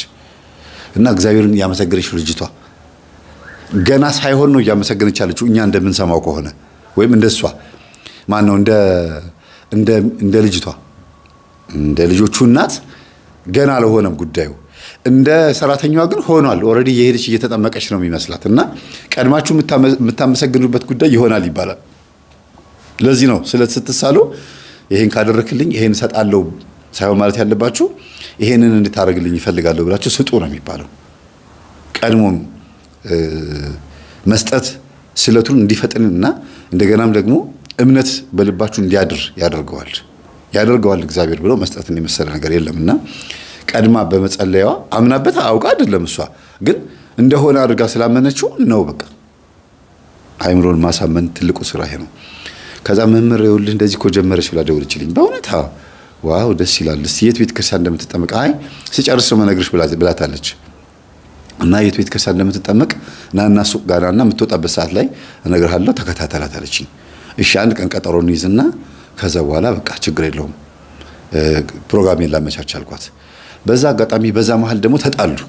ምክንያቱም እየሄደች አይደለም ጸበል እየሄደች ስላልሆነ እንዴ ተጠመቂ ብያት እየሄደች አይደል ጸበል የምትሄደው ስትመጣ ለምን እንደምትቆጣ ለምን እንደምትነጫነጭብኝ ለምን እንደዚህ የምትሆንብኝ ትላለች። መልሳ ደግሞ እንደገና ደግሞ በምን ታረቀቻት? ኧረ መምህር ደግሞ ባህሪዋ ተቀያየረብኝ እኮ አጋንጮር ይሆናል አለው። እኔ ደግሞ እውነት መስሎኝ አጅሬው ነው ለምን አስተማርሻት ለምን እንድትነቃ አደረግሻት እያለ እየረበሸሽ ይሆናል አልኳት። በእርግጥም ነው እኮ ግን እየተጠመቀች እየመጣች በር ላይ እየጠበቃት እንደዛ የመሰለኝ እኔ መጀመሪያ እንደዚህ የሚያደርግ መንፈስ ስላለ ማለት ነው። በኋላ ግን የታረቁት በምንድን ነው? ልጆቹን ቀጥ አድርጋ ይዛላታለች እና ሁኔታቸውን ዝም ብላ አንድ ቀን ስታያት አብረዋት እየሰገዱ አብረዋት እየጸለዩ ጠዋት ከሻወር ስትወጣ ተንበርክከው ሲጸልዩ አይታ ደነገጠች። በቃ ወይኔ እቺ ልጅ ግን ልጆቼን ለእግዚአብሔር የምታስረክብልኝ የተባረከች ሰው ናት። እኔ እቺ ልጅ መጣላት እንደውም እግዚአብሔር ሆይ ይቅር በለኝ ምናምን ብላ ሄዳ ሳሎን ላይ ቁጭ ብላ ለባብሳ ቁጭ ብላ በጣም ተሰማት። መሄድ ሁሉ አስጠላት። በዛ ቀን ወደ ጓደኞቿ በቃ ዛሬ አብረን ነው የምንለው። በቃ እኔ እንዲያውም ዛሬ አልሄድም ጸበል። ኧረ ሂጂ ተጠመቂ ስለው ጊዜ አይ ዛሬ ቤት ነው የምውለው አለች። እና ይበቃኛል በረደኝ አይነት ነገር ነው እንግዲህ በቃ ባጭሩ ምንድነው ከምትሄድበት ለመቅረት ስለፈለገች ነውና በቃ አብራቸው ከልጆቹ ጋር ስትጫወት ቤት ውስጥ ስትውል የምታረጋቸውን አንዳንድ ነገሮችን ስታረግ ዋለችና ወንድሟ መጣ። ያ ወይም ደግሞ የልጅቷ ፍቅረኛ እንግዲህ በዚህ መሀከል ላይ ስለ ሰውየው ምንም አላወራኋችሁ። ለምንድነው ልመጣበት ስለፈለኩ ነው። ዋናው እህቱ እንድትሆን የፈለኩበት ምክንያትም ስላለኝ ነውና በመሀል ጓደኛዋ ጋር ትደውላለች። ጓደኛዋ እቺ መሬት ቤት ያስገዛቻት ጓደኛዋ የት ነሽ ያለሽው ስትላት ጊዜ እኔ ትልቅ ተልእኮ ላይ ነኝ ያለሁት ትልቅ ተልእኮ እየፈጸምኩ ነው። መምህር ጋር ሄጄ አንዳንድ ጉዳዮችን ነግሬው ስራ ሰጥቶኛል አለቻት። ከዛ ደውላ እኔ ጋር መምህር የእንትና ጓደኛ ነኝና ምንድነው ያዘዝካት ስትለኝ አይ አሁን የሚነገር አይደለም እንዴ መምህር እኮ ጓደኛዋ ነኝ ንገረኝ አለች። እኮ አይነገርም። እሷ ካልነገረችሽ እኔ ምን ብዬ ልንገርሽ? በቃ ጉዳዩን ስንጨርስ ነው የምንነግርሽ አልኳት እና በጣም አኮረፈችኝ፣ ደበራት። እሷንም አኮረፈቻት፣ እኔም አኮረፈችኝ እና በጣም ተቀይሜያቸዋለሁ ሁለታችሁንም። እንዴት እኔ ሳላቅ ተልኮ እኔ ማግዛት ነገር እንዴት አይኖርም ምናምን አለች። ከዛ እስቲ እቺ ልጅ ለሆነ ነገር ልመድባት እንዲያልኩኝና ለምን ሰውየው የሚውልበትን ቦታ የሚሄድበትን መጠጥ ቤት ምናምን ሄዳ ቼክ አታረግም አልኳት። እሺ አለችኝ። በቃ ቼክ ታርግ። ውሎውን አናቅማኛ። ከዛ አድራሻ ሰጠናት ምናልናት። ሄደች። እንደ ባለ ጉዳይ የሚሰራበት መስሪያ ቤት ገባች እና ከመስሪያ ቤቶች ውስጥ አንዷ ሴክሬታሪ ጋራ ጉዳዩን ዲቴል ነገረቻት። እሱ ቢሮ ገብታ ስትወጣ ጉዳዩን ዲቴል ነገረቻት። ማለት እንዳልባል በሙሉ ሚስጥር ሳይሆን እሱን የምትፈልገው ሴት አለች እና እዚህ መስሪያ ቤት ቦታ ላይ ፍቅረኛ አለችው ወይ ብላ ጋር ማንም የለውም አንቺስ? እኔ ባላለኝ ያው ትዳር አለኝ አለቻት። በቃ ስለሱ እንድትነግሪኝ ይፈልገን ነበር። ለምን ጠዋት ወጥቶ ማታ ሲገባ ብቻ ነው የምናውቀውና ቁም ነገረኛ ሰው ከሆነ ቁም ነገረኝነቱን እንዲቀጥል ካልሆነ ደግሞ ለማስተማርና ወይም ደግሞ ከችግሩ ለማላቀቅ እንዲመቸን ነው ስትላት ጊዜ እንዴት ነው የምታላቀቁት ስትላት ይሄን መምህር ታውቂዋለሽ አልቻት። አዎ ከሱ ጋር ሆነ ነው። ወይኔ ከሱ ጋር ከሆናችሁማ የሰው ይለወጣል አለች። እኮ ምንድነው አውሬ ይሆናል ስትላት ጊዜ ይለወጣል ስልሽ በቃ የዝሙት ህይወቱ ጥሩ አይደለም። ቢሮ ውስጥ ሲጋራ እያጨሰ ራሱ ከአለቃ ጋር ተጣልተው በጣም ከባድ ችግር ውስጥ ገብቷል። አለቃ ሲባል እንግዲህ የስራ አለቃ ኖሮት ሳይሆን ከራሱ እሱ ከቀጠራት አለቃ ጋር ማለት ነው። ለምንድን ነው ስራ የምትለቂው ሲላት እኔ ሲጋራህን አልቻልኩትም፣ አጠቃላይ ያለው ነገር ይሳልቻልኩት እያመመኝ ስለሆነ መልቀቅ አለብኝ ብላ ነግራው በጣም አዝኗል እና ከሲጋራ መለቀቅ አልችልም፣ ስራውን ደግሞ መስራት አለብኝ። ስለዚህ ይሄ ነገር ወይ ቢሮ መቀየር አለብኝ፣ አንቺ ሌላ ቢሮ ሁኚ፣ እኔ ሌላ ቢሮ ልሆን ተባብለው ከዛ እኔ ነኝ ወረቀት ማመላለሰው። እኔ ማለት ቢሮ በመቀየሩ እሷ እዚህ ሆነች ያለች ቢሮ በመቀየሩ ምክንያት ነው አመላላሽ ሆኜ ይሄን ወረቀት ስጪ ተብዬ ተቀጠሬ ነው። አዲስ ሴትዮዋ እንዳትወጣ ስለፈለገ ብቻ እኔ ተቀጠርኩኝ አለቻት። ኦኬ እንደዛማ ከሆነ በቃ ብዙ ነገር ትነግሪኛለሽ። አዎ እዚህ መስሪያ ቤት ውስጥ ሁሉንም ሴቶች ተገናኝቷቸዋል። የቀረው የለም። በተራ በተራ የወጡም አሉ ሲሰለቻቸው። ግን ሰውየው የዋህ ነው። በቃ ውስጡ ልቡ ንጹህ ነው። ስትል ጊዜ አውቃለሁ አለቻት። እንዴት ነው የምታውቂው? አንቺ ነሽ እንዳፈቀርሽው? ስትል ጊዜ እኔ አይደለሁ እኔ ባላለኝ ፍቅረኛ አለኝ። ግን ወንድሟን እኮ ነው የምታሳየው። እቺ ጓደኛዋ ራሱ ወንድሟን ነው የምታሳየው። እና በዚህ ምክንያት ይሄን ሰውዬ ማስተካከል እንፈልጋለን ብላ ስለነገረቻት በቃ መደዋወል ጀመሩ። እና አሁን የሄደው እዚህ ቦታ ላይ ነው የሚያመሻውም እዚህ መጠጥ ቤት ነው። እዛ ያሉትን ሴቶች ነው እንደዚህ የሚያደርገው። እና ምክንያት እንዲፈጠር ካላደረግን ከዛ ቤት አይጠፋም። በቃ መጠጥ ቤት እንዳይሄድ አንድ ምክንያት መፈጠር አለበት። ከዛ ምንድነው ምክንያቱ? ከመጠጥ ቤት እንዲቀር ሰው ምክንያቱ ምንድነው? ግራ ገባኝ። እና የሆነ ፊልም መስራት አለብን አልኳት። ምንድነው መምህር አለችኝ። ይሄ ሰውዬ ከመጠጥ እንዲቀር ወይ እኔ ማግኘት አለብኝ ወይ አንቺ ደግሞ የሆነ ነገር ፈጥረሽ ይሄ ሰውዬ ቢያንስ ለ3 ቀን ለ4 ቀን ከመጠጥ ርቆ ነው ልንመክረው የሚገባው። ለኔ ለመክረው ነበር ያሰብኩት። መክሬው አስተካክዬ ምናምን እሷ እዛ ቤት ውስጥ ያለችው ሰራተኛ ማን እንደሆነች ነግሬው ምናምን ሰርፕራይዝ ላደርገው ነበር ሐሳቤ። ግን ሴቶች በለጡኝ።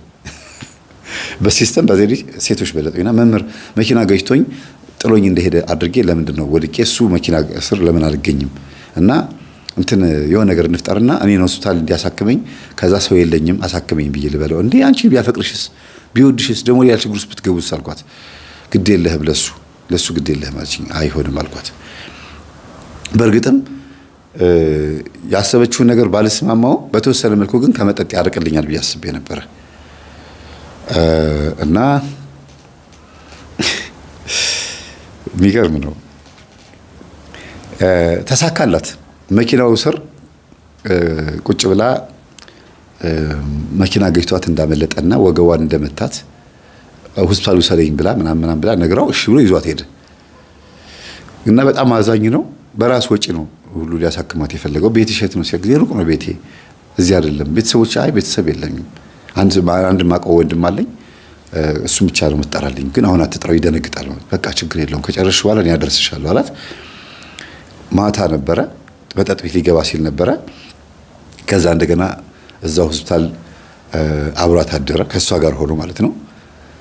የት እንዳደረ ደግሞ እዚህ ቦታ ላይ መናገር አልፈለኩም። ለምን እሷ እኔ እንግዲህ ያሰብኩት ምንድነው ሰርፕራይዝ ለማድረግ ነው ብያቸዋለሁ።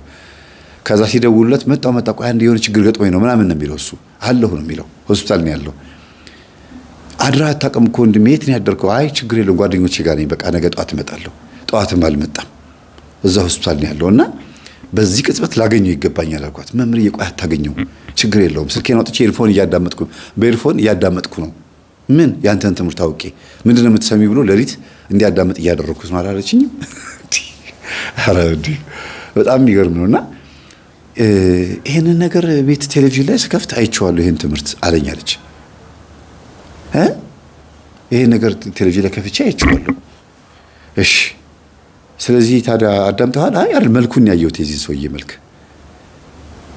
ነው። አዎ በቃ እሱ ወንድሜ ነው አለችው። የእሱን ትምህርት እንዴ ይሄ ነው እንዳይሰማ ያልሽው? ኦኬ አይ ጥሩ ነው በቃ እሱ እንደዛማ ከሆነ አሪፍ ወንድም አለሽ ይጸልይልሻል አላት። አንተ ለማጸልይልኝ እስቲ እጄን ያዝና ጸልይልኝ አለችው። ችግር የለውም ብሎ እጇን ይዞ ጸልየላት። ከዛ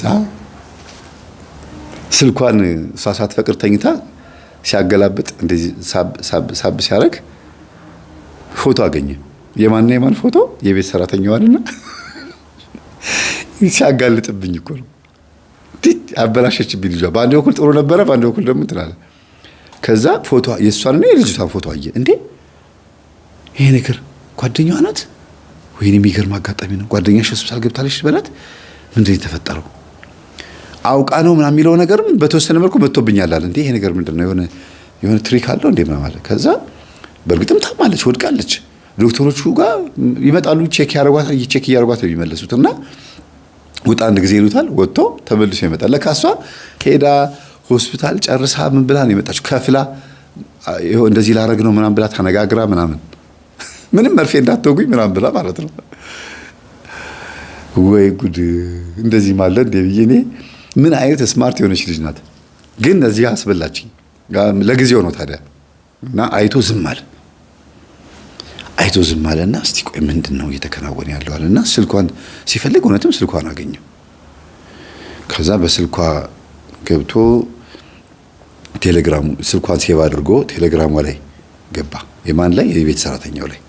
እና የቤት ሰራተኛው ስሟ መጥቀስ አያስፈልግም። የቤቱ ሰራተኛ ላይ ቴሌግራሙን ሴቭ አደረገው። ቴሌግራሙን ሴቭ ሲያደርገው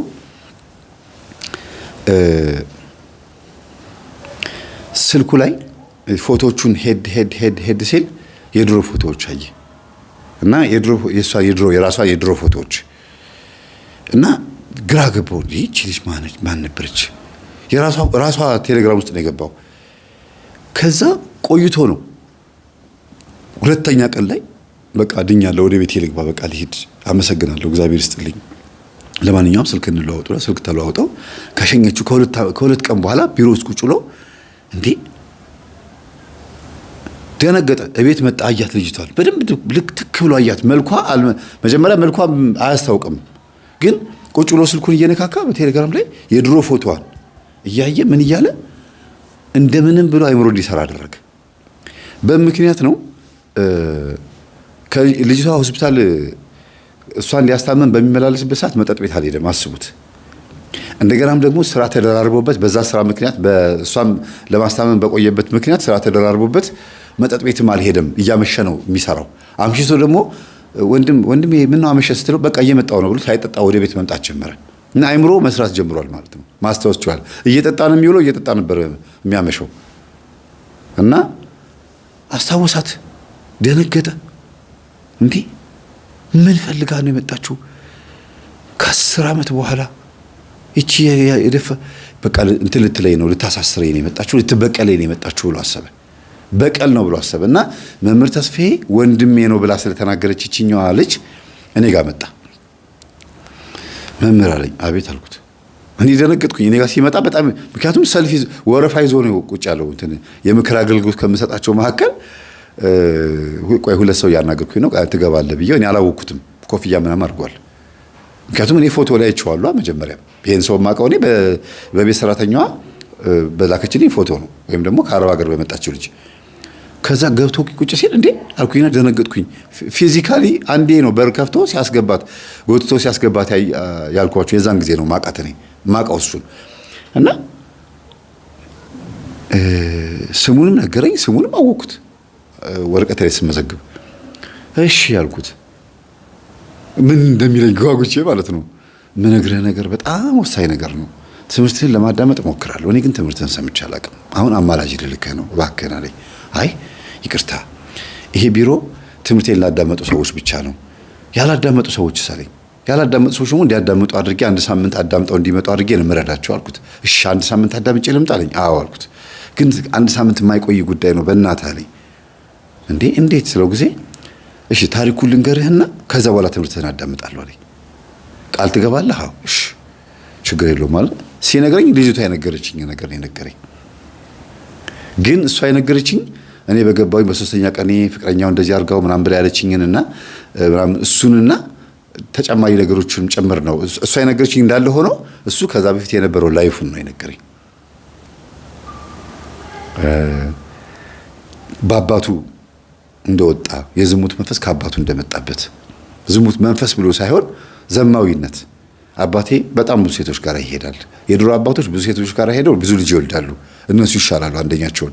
እኔ ግን በየቦታው ዘሬን እበትናለሁ፣ በኮንዶም ተጠቅልሎ በየሽንት ቤቱ ነው የሚጣለው። በየቦታው ሄጄ ሴቶችን እንደፈለግኩ አደርጋለሁ። በዛ በለመደብኝ ብልግናዬ የዛሬ 10 ዓመት አንዲትን የቤት ሰራተኛ አስገድጄ ደፍሬያት፣ ከዛ በኋላ ደግሞ በጣም ብዙ ችግር ውስጥ ገባሁኝ። ዘማዊነቴ የሚያበቃ አይመስለኝም። አንተ ከረዳኸኝ ችግር የለውም፣ የቤተ ክርስቲያን መምህር ስለሆንክ እነዚህ ቅዱሳን ስዕላት ከረዱኛል፣ ዙሪያውን ስዕላት ስላለ ማለት ነው። ግን አሁን የምትተባበረኝ ከ10 ዓመት በኋላ ወፍራ ሌላ ሆና ተቀይራ መታ በቃ ሌላ ሆናለች እና መጣችብኝና የቤት ሰራተኛ ሆነች። ስትመጣ ግን አንኳኩታ የቤት ሰራተኛ ትቀጥራላችሁ ተሳስቼ ነው የመጣሁት ብላ በታርጌት ነው የመጣችሁ አለኝ። አያችሁ፣ አውቆታል፣ በቃ ገብቶታል፣ አስባበት እንደመጣች ገብቶታል። ለምን ይመስላል ስለ ጊዜ ልትበቀለኝ ነው፣ ስለደፈርኳት ልትበቀለኝ ነው። እና እኔስ ችግር የለውም ልሙት፣ ልጅ የለኝ አልወለድኩኝ፣ ግን እህቴና ልጆቿ ቤት ውስጥ አሉ፣ በጣም ነው የምትንከባከባቸው አለኝ። እስኪ ዝም ብለህ ተከታተላት፣ እኔ አሁን አላገኛትም፣ ዝም ብለህ ግን ተከታተላት አልኩት። እሺ አገኛታለሁ፣ ቃል እገባልሃለሁ። የሆነ መጥፎ ለየት ያለ ነገር ካየህባት ጓደኛዋም ጭምር እሷም እንግዲህ ጓደኛዋ ልካት ነው ብሎ የሚያስበው ጓደኛዋ ልካት ነው፣ ጓደኛዋ ናት ሆስፒታል ገብታ እንደዚህ ምናምን ብሎ ሲነግረኝ ግራ ተምታታበት። እሱ እኔ ገብቶኛል፣ አሁን ብለን የምናደርገው ነገር ነው። እሱ ግን የተምታታበት ምንድነው የእውነት ታማ ነው የገባችው ሆስፒታል። እኔ የእውነት ታማ እንደሆነ ነው የምረዳው አለ። ግን ደግሞ ጓደኛዋ እንደሆነች ደግሞ ስረዳ ከእሷ ስልክ ላይ ደግሞ ይሄን ሳገኘው ደግሞ አንተ ወንድሟ እንደሆንክ ስሰማ ደግሞ ተምታታብኝ አለኝ። በቃ ተወው፣ ይሄ አጋጣሚ ነው። ጓደኛዋን አግኝተሃት እግዚአብሔር አትርፈዋል ነው፣ ወይም ልትገልህም ከሆነ እግዚአብሔር አትርፈዋል። ምናልባት ደግሞ አይታወቅም ደግሞ ምን እንደሚፈጠርና ተከታተላት አልኩት። እሺ በጣም ነው የማመሰግነው። አሁን ከአሁን ሰዓት ጀምሮ ትምህርትን አዳምጣለሁ እና ልጅቷን ፍርድ ቤት ሳትሄድ እኔ እደርስልሃለሁ። እኔ ከመከርኳት ልጅቷ ትመለሳለች አልኩት። እሺ አለኝ። ለምን ጓደኛዋ መንፈሳዊ ወንድም ካላት እሷ ደግሞ እኔን ታቀኛለች ማለት እንተዋወቃለን ማለት ነው አልኩት። በዚህ ተለያየን። ወዲያውኑ እሱ እንደወጣ ደወልኩላት። ስም ያልኳት አጅሬው አውቋል። እንዴት አለችኝ። ያለው እንዳለ በሙሉ ይሄው የተፈጠረው ነገር ስነግራት ወይኔ ያስበላችኝ ጓደኛ ያለች። ጓደኛ ያስበላችኝ። ደወለችላት። አንቺ ምን ሆነሽ ነው? ስልክ ላይ ለምንድን ነው እንደዚህ ማትጠነቀቂ ምናምን ስትል ጊዜ ወይኔ አወቅሽብኝ። እኔ እኮ እሱን እኮ ሰርፕራይዝ እንደዚህ አድርገን ልናስደስትሽ አስበን ነበር። እሱን ቀይረን ምን ብለን ልናመጣ ነበር እኔና መምህር፣ ግን በመሀል አውቀሽብናል። በቃ ምንም ማድረግ አንችልም ስትል ጊዜ ነገሩ ይሄ ሰርፕራይዝ የሚባለው ነገር ቀርቶ እንትን መሆን አለበት፣ በጥንቃቄ የሚሄድ ጉዳይ መሆን አለበት ብለን አሰብንና በአንድም በሌላ መንገድ እግዚአብሔር ያስተምራል። ይሄ ልጅ አስተምሪው አልኳት። እንዴት አለችኝ። አሁን ጓደኛሽም አታስፈልግሽም፣ እኔም አላስፈልግሽም፣ ግን የምነግርሽን ነገር ጨምሪበት፣ የራስሽን ዘዴ። ጎበዝ ነሽ አንቺ፣ የአንቺ ነው መንገድ የጠቀመን፣ ግን አሁንም ለበጎ ነው አልኳት። ስትጸልይ፣ ስትሰግጂ፣ ጸበል ስትጠመቂ፣ መዝሙር ምናምን እሱን ነገር በሙሉ እንዳለ ያውቃል አልኳት። አረ ጭራሽ አያውቅም አለችኝ። በቃ እንዲያውቅ አድርጊ አልኳት። ያ ማለት የአስመሳይ ሁኚ፣ የውሸት አስመስይ ሳይሆን በሆነ ሲስተም እንዲያውቅ አድርጊው። ጀምሪ ከዚህ በኋላ። ለምን ተከታተላት ብየዋለሁ። ተከታተላት። ድንገት መጥቶ እንደዚህ አይነት ነገር ምናምን ብሎ የሆነ በሲስተም በዘዴ ሊጠይቅሽ ያሰበው ነገር ካለ ምንም መልስ አትመልሽ፣ ዝም በይ፣ እንዳታስነቂ። አወቀብኝ ምናምን ብለሽ ሰውነትሽ ሽምቅቅ እንዳይል። እኔም እሱን እንዳታስነቃ ብየዋለሁ፣ ዝም በል ብየዋለሁ። እሺ አለችኝ። ከዛ ያው ኖርማሊ እሷ መስገዷ መጸለያዋን የቀጠለችው። በር ትዘጋ ነበር፣ በሩን ከፍታ መጸለይ ጀመረች። ይሄ እኔ ከነገርኳት በኋላ እና አይቷት ስትሰግድ ስትጸልይ እንዴ አለ። መጣና እህቱ ጋር እንዴ ሰራተኛዋ ትጸልያለች እንዴ አላት። አዎ ትሰግዳለች። አዎ ኦኬ። ስለዚህ ጓደኛዋ የመምህር ተስፋዬ እህት ስለሆነች ምናምን ብሎ ተናገረና ማለት እንዴት ታውቃታለህ እንዴ አለችው። ይኸውልሽ በደንብ አዳምጪኝ አላት እህቱን።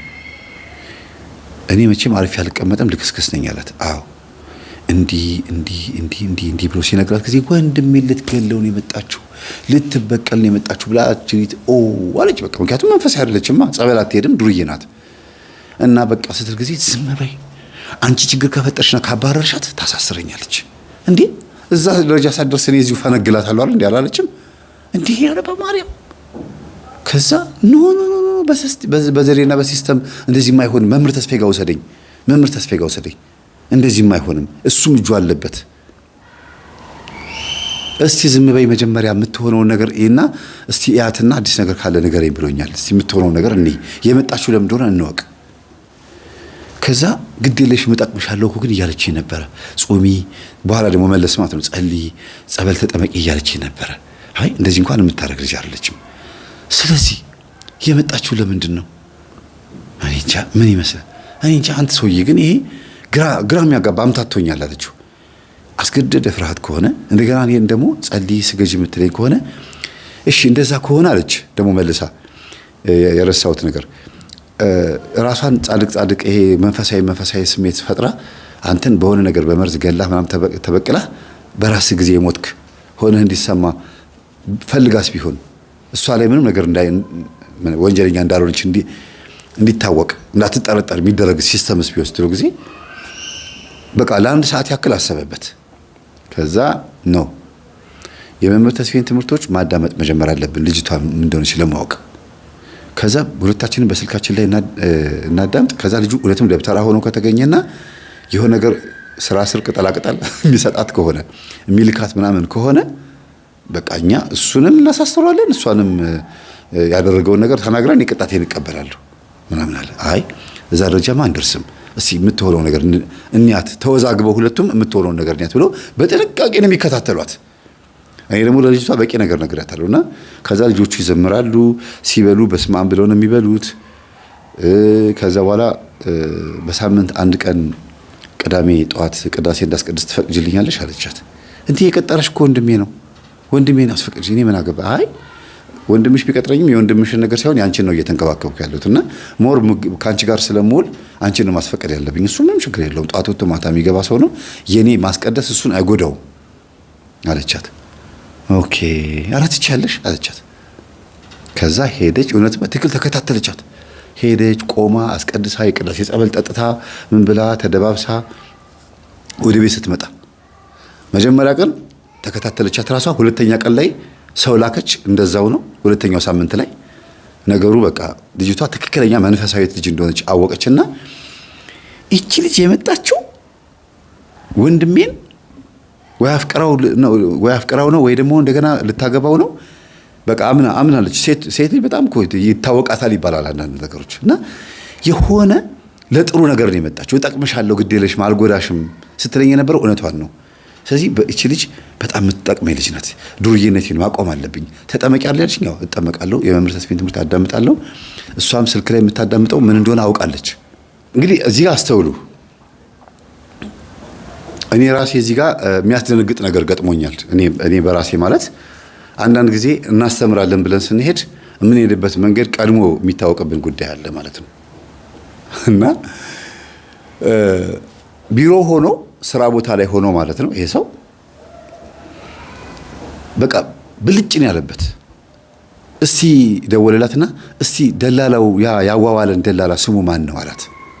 ምክንያቱም በደላላ ላይ የመጣችው ለምን ቀጥታ ደላላ ልኮኝ የመጣሁት ካለች ደላላውን ደግሞ መጥቶ አፈራርሟታል። ስለዚህ የእውነት እንደሆነ ተደርጎ የታቀደበት መንገድ ደግሞ ይታይ ተባለና የደላላው ስም ሲታይ ተስፋ ያበራ ነው የሚለው።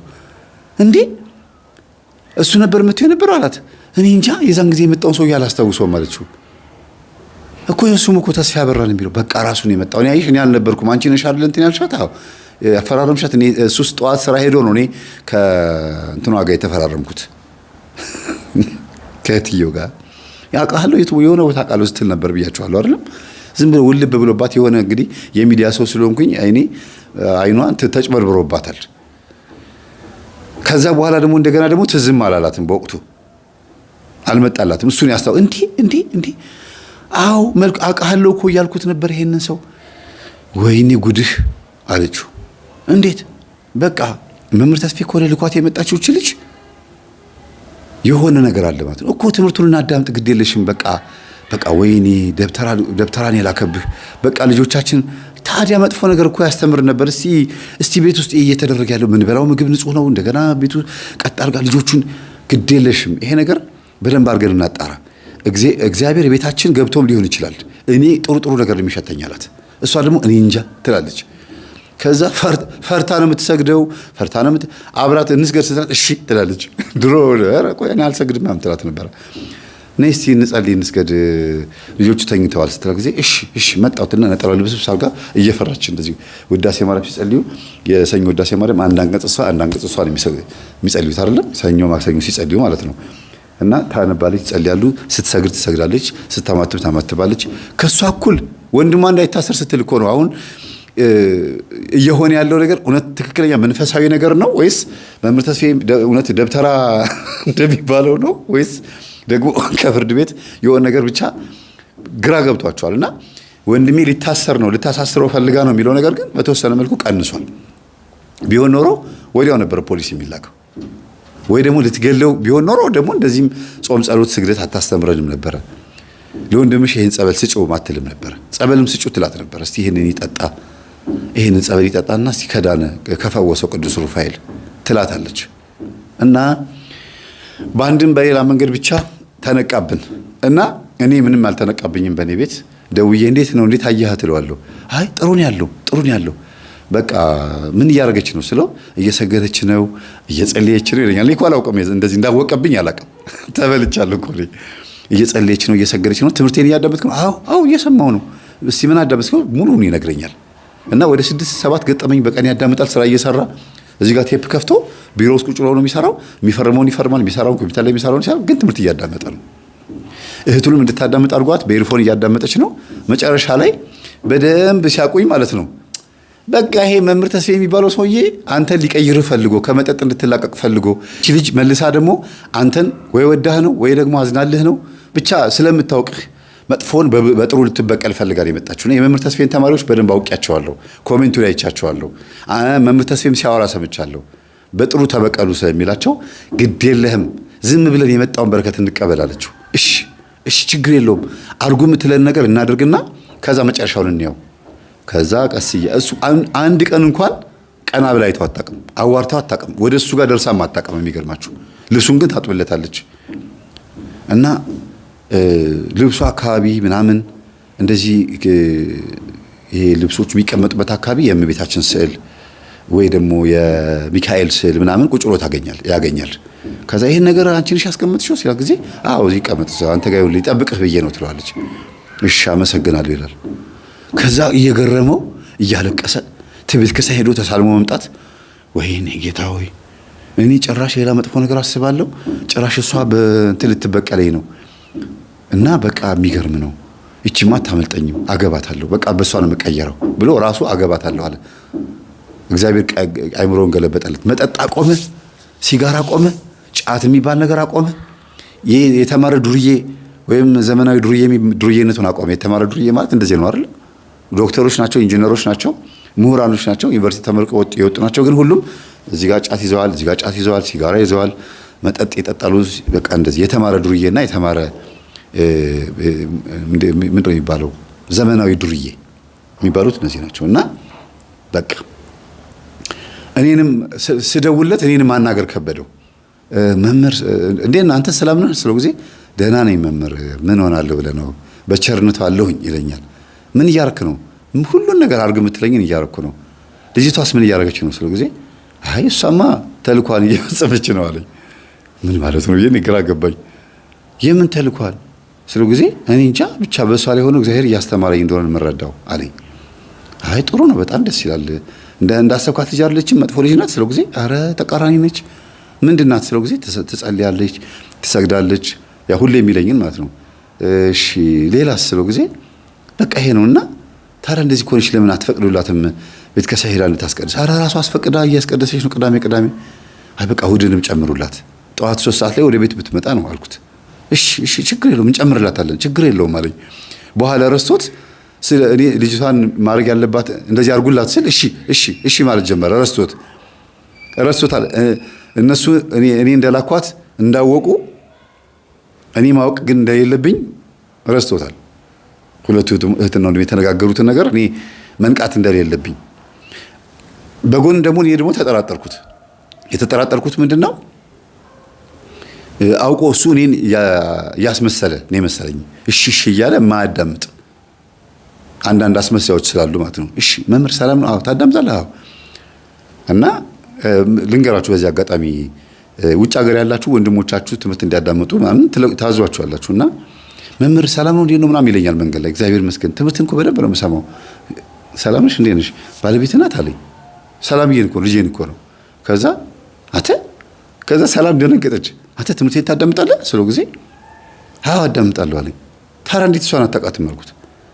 አይገርምም? ብዙ ሚዲያ ላይ አትታይ መሰለኝ። እንግዲህ እኔ ባለቤትን አላውቃትም። እኔ ምንም የቀረኝ የለም አይደለም ትምህርትን ሁሉ የምትለቀው መውላ ያለው ነው ያለኝ።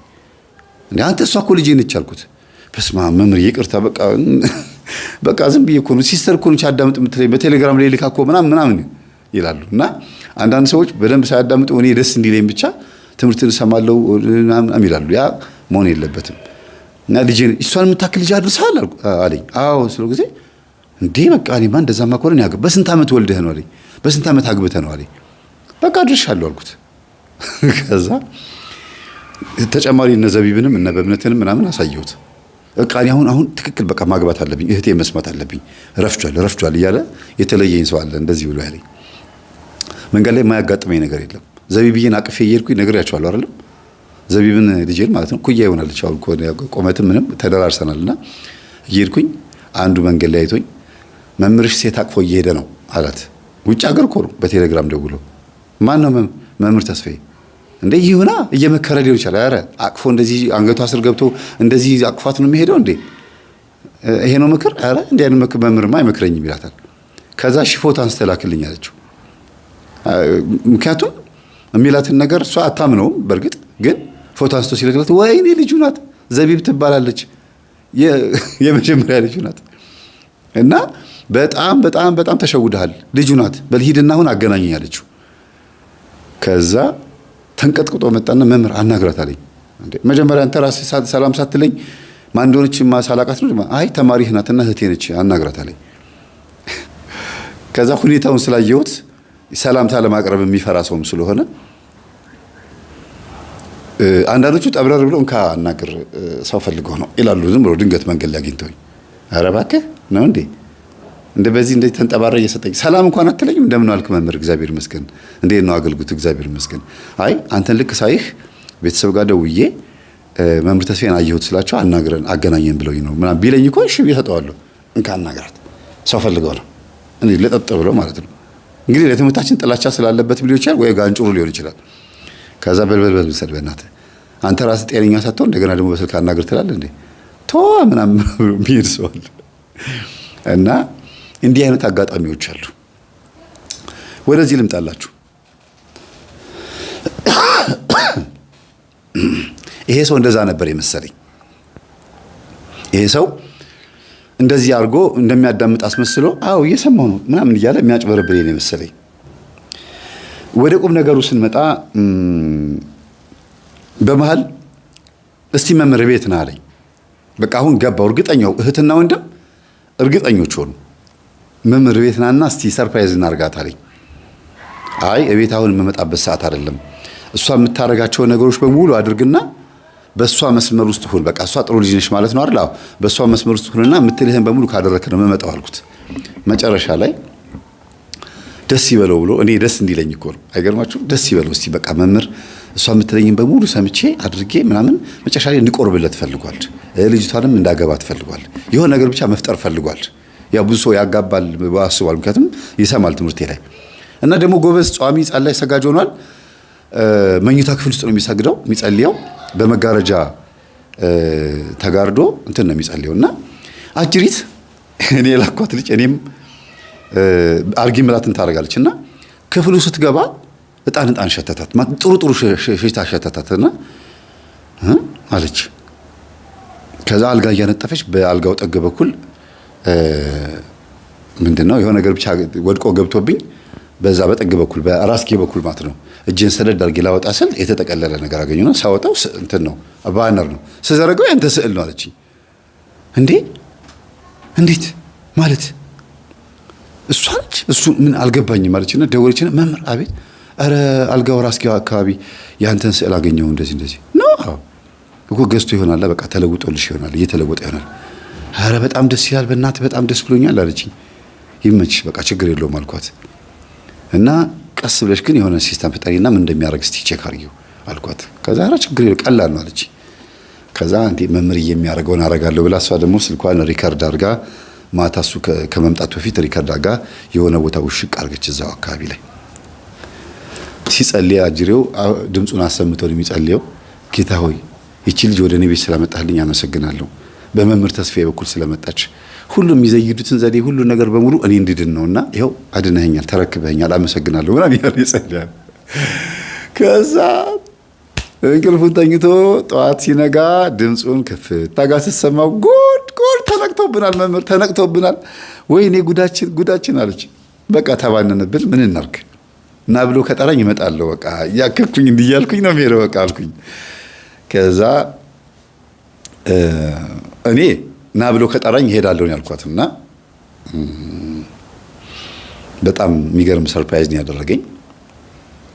ቢሮዬ የቀረጻ ቢሮዬ ማለት ነው መጥቶብኝ በሰው አጠያይቀው ነው የመጡብኝ። በእርግጥ ባልፈቅድም ማለት ነው ምክንያቱም ቢሮ ሰው ሲመጣ ሙሉ ቀን ስራ ላይ ስለሆነን ሲንኳኳ በጣም ነው የምንረበሸው አይደለም እሱ ስልክ እንኳን ሲደወል በጣም ነው የሚረበሻልና ከዛ የተንኳኳ በር ሄጄ ከፍቼ አናግሬያቸው ስመለስ ወደ ነበርኩበት ሐሳቤ መመለስ በፍጹም አልችልም። ደግሞ ቢሮ የቀረጻ ነው በፍጹም ሌላ እንግዳ የምናስተናግድበት አይደለም። የምክር አገልግሎት ቢሮ ደግሞ የት ነው ያለው? እዛ ሱቅ ነው የፍታህ መዝሙር ቤት ነው። እና ቀረጻ ላይ ያለው በር ተንኳኳ ስከፍተው ፊት ለፊት ቆመዋል። ነጭ በነጭ ለብሰዋል። ከዛ መነጽሬን ውልቅ አደረኩኝና ምንድነው ስለው እንዲህ ያለች እሷ ከኋላ ድምጽ ሰማሁኝ።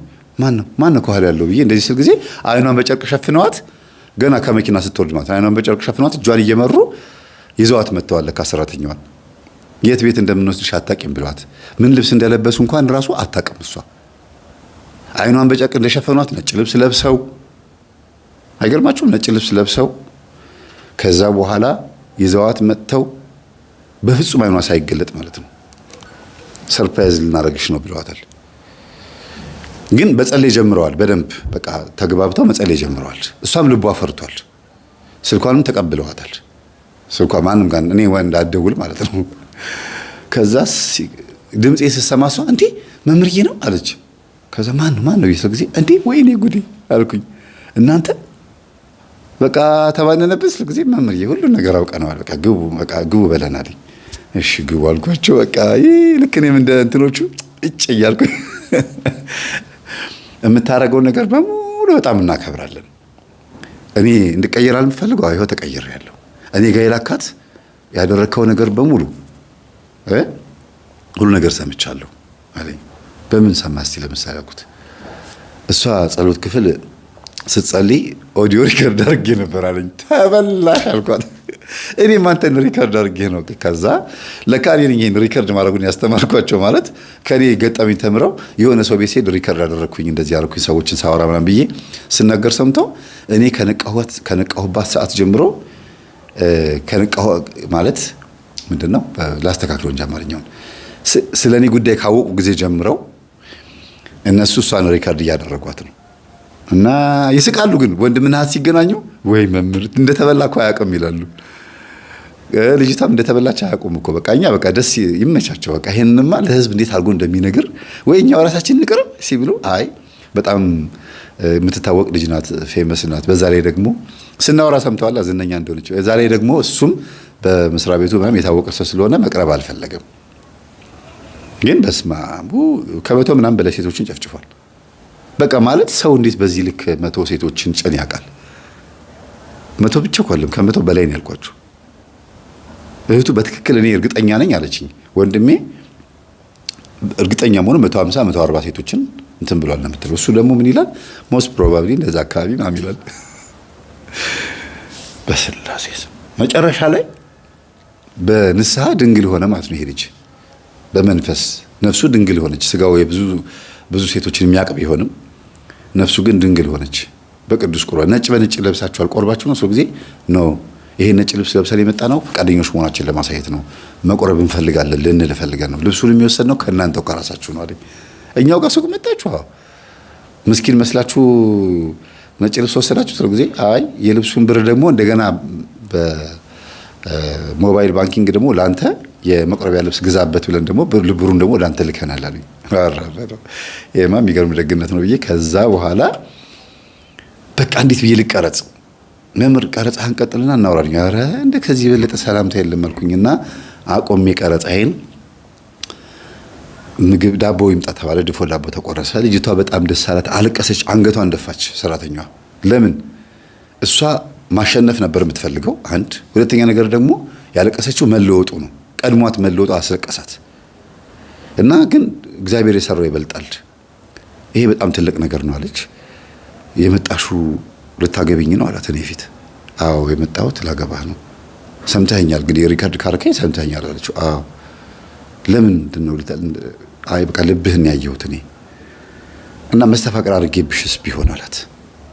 ቅድም መጀመሪያ ምን ብያቸዋለሁ? ይሄን ሚስጥር ሊናገር ነው የመጣው። ይሄን ሁሉ እህቱን ማም ይዞ ልጆቹን ይዞ ቤቱ እንዳለ በቃ ሙልት ያደረግ ነው። ሌላም እኮ ጓደኞቻቸው ሁሉ መጥተዋል እኮ ሌላም ጓደኞቻቸው እና መስተፋቅር አድርጌብሽስ ቢሆን አላት። እንዴ መስተፋቅር አድርገህብኝ ቢሆን ኖሮማ አንድ ጊዜ ከተገናኘህ በኋላ ደገም ታረግና በዛው ሚስት ታረገኝ ነበረ። አዎ አየሽ እኔ መስተፋቅር አላረኩብሽም፣ ግን የኔ የአባቴ የዝሙት መንፈስ ወደ አንቺ ተላልፏል። እርግጠኛ ነኝ የግል ወሲብ ችግር አለብሽ አላት። ነበረብኝ አለችው። ስለዚህ ወደ እኔ የመጣሽው እንደገና አሁንም በዛው ያው እኔን የሚያቀኝ ከኔ ወደ አንቺ የመጣው መንፈስ አላት። አሁን ገብቶታል በደንብ ስላወቀ ከኔ ወደ አንቺ የመጣው መንፈስ ያው የዝሙት መንፈስ እንደገና መልሶ እኔና አንቺ ደግሞ እንድንገናኝ ይፈልጋል። አሁንም ተገናኝተን እንድጎዳሽ ከድቼሽ ሂጂ ከዚህ ብዬ አባርሽ እንድጎዳሽ ፈልጎ ነው ወደ እኔ ይዞሽ የመጣ የነበረው። ግን በመምህር ተስፋዬ በኩል ስለመጣሽ እጄ ላይ ቀርተሻል። አሁን ታገብኛለሽ አታገብኝም ብሎ ቀለበት አወጣ።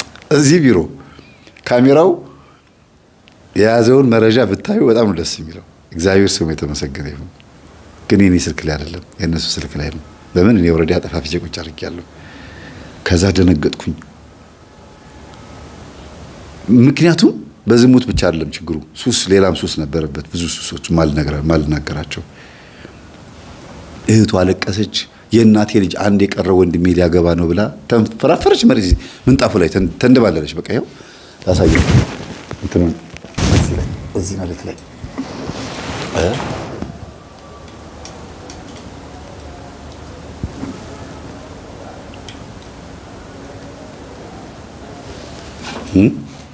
በቃ ከዛ እኔ ከነሱ ቀለበት እኩል እንትን ያለኝ አስጨንቀኝ የሷ ነበረ። ለምን ተነግረኛለች ከባሏ ጋር ማስታረቅ አለብን ትለኝ ነበርና የተፈጠረው የቪዲዮውን ሁሉ ነገር እንዳለ ገጠመኙን ባለቤቴ ከሰማ ይድናል። ባለቤቴ የዋህ ነው፣ በጣም መልካም ሰው ነው። እኔ ነኝ መጥፎ ሰው የሆንኩበት፣ እኔ ነኝ በቃ ባለቤቴን ያበላሸሁት። ኢቭን ጫት የማይቀመውን ሱስ የማያውቀውን ሰውዬ ቤት ውስጥ እንቃም እናጨስ ብዬ ባለቤቴን ያበላሸሁት እኔ ነኝ ብላ ንስሐ ገባች። በቃ እዛው እና ባሏ እንደሚቀየር እርግጠኛ ሆንኩኝ። ለምን በጣም ጨዋ የሆነ ሰው ነው እንደዛ የሆነባት። ዞር ቤ ከዚህ ህይወቴን አበላሸሽ ማን ብሎ ነው ያባረራት? ባለቤቷ ማለት ነው። እና እዚህ ጋር ቀለበት አድርጎላት ቀለበቱን አድርጋ ተቃቅፈው ከበረደልን በኋላ መምህር የኔ ጉዳይ ሳለችኝ ደውይለት ባለቤትሽ ካልኳት፣ ከዛ ደወለችለትና ሰላም እንዴት ነህ? እግዚአብሔር ይመስገን እኔ መምህር ተስፋዬ ይባላል። ሰው ጊዜ መምህር ተስፋዬ ዩቲዩብ ላይ የምታስተምረው አለኝ። የኔ ባል ታውቀዋለህ? መምህር ተስፋዬን ታውቃለህ? በቃ እናንተ መልሰን መታረቃችን አይቀርም። በቃ ቻው ቻው፣ በቃ ዝጋው በቃ አለችና ዘጋችሁ ስልኩን። ምን ነው እላታለሁ። በቃ የሚያውቅህ ከሆነ ይመጣል አለች። አይገርማችሁም? መጣ። ከዛ ደውሎ እንደገና ስልኳ ላይ አገናኝን ከመምህር ተስፋዬ ጋር ወይም ስልኩን ቴክስት አድርጊልኝ አላት። ከዛ ስልኩን ቴክስት አድርገችለት ለሱ ደወለልኝና መምህር ምንድነው አለኝ። ትምህርቴን ትሰማለህ ስለው አልፎ አልፎ ሰማለሁ፣ ጓደኛ አዳምጥ ይለኛል አለኝ። እንዲህ ባለቤቴ እንዴት አንተ ጋር መጣች አለኝ። የተፈጠረው ነገር ትንሽ በ10 ደቂቃ ውስጥ ማምን እንዲህ ነው ብዬ ስነግረው በቃ ንግግሯ በጣም አሳዘነኝ። ባሌ እኔ እናንተም እንታረቃለን በቃ ትመጣለህ ስትለኝ አንተ ጋር ሆና በመደወሏ ባለቤቴ እንደምትቀየር እርግጠኛ ሆንኩኝ አለኝ።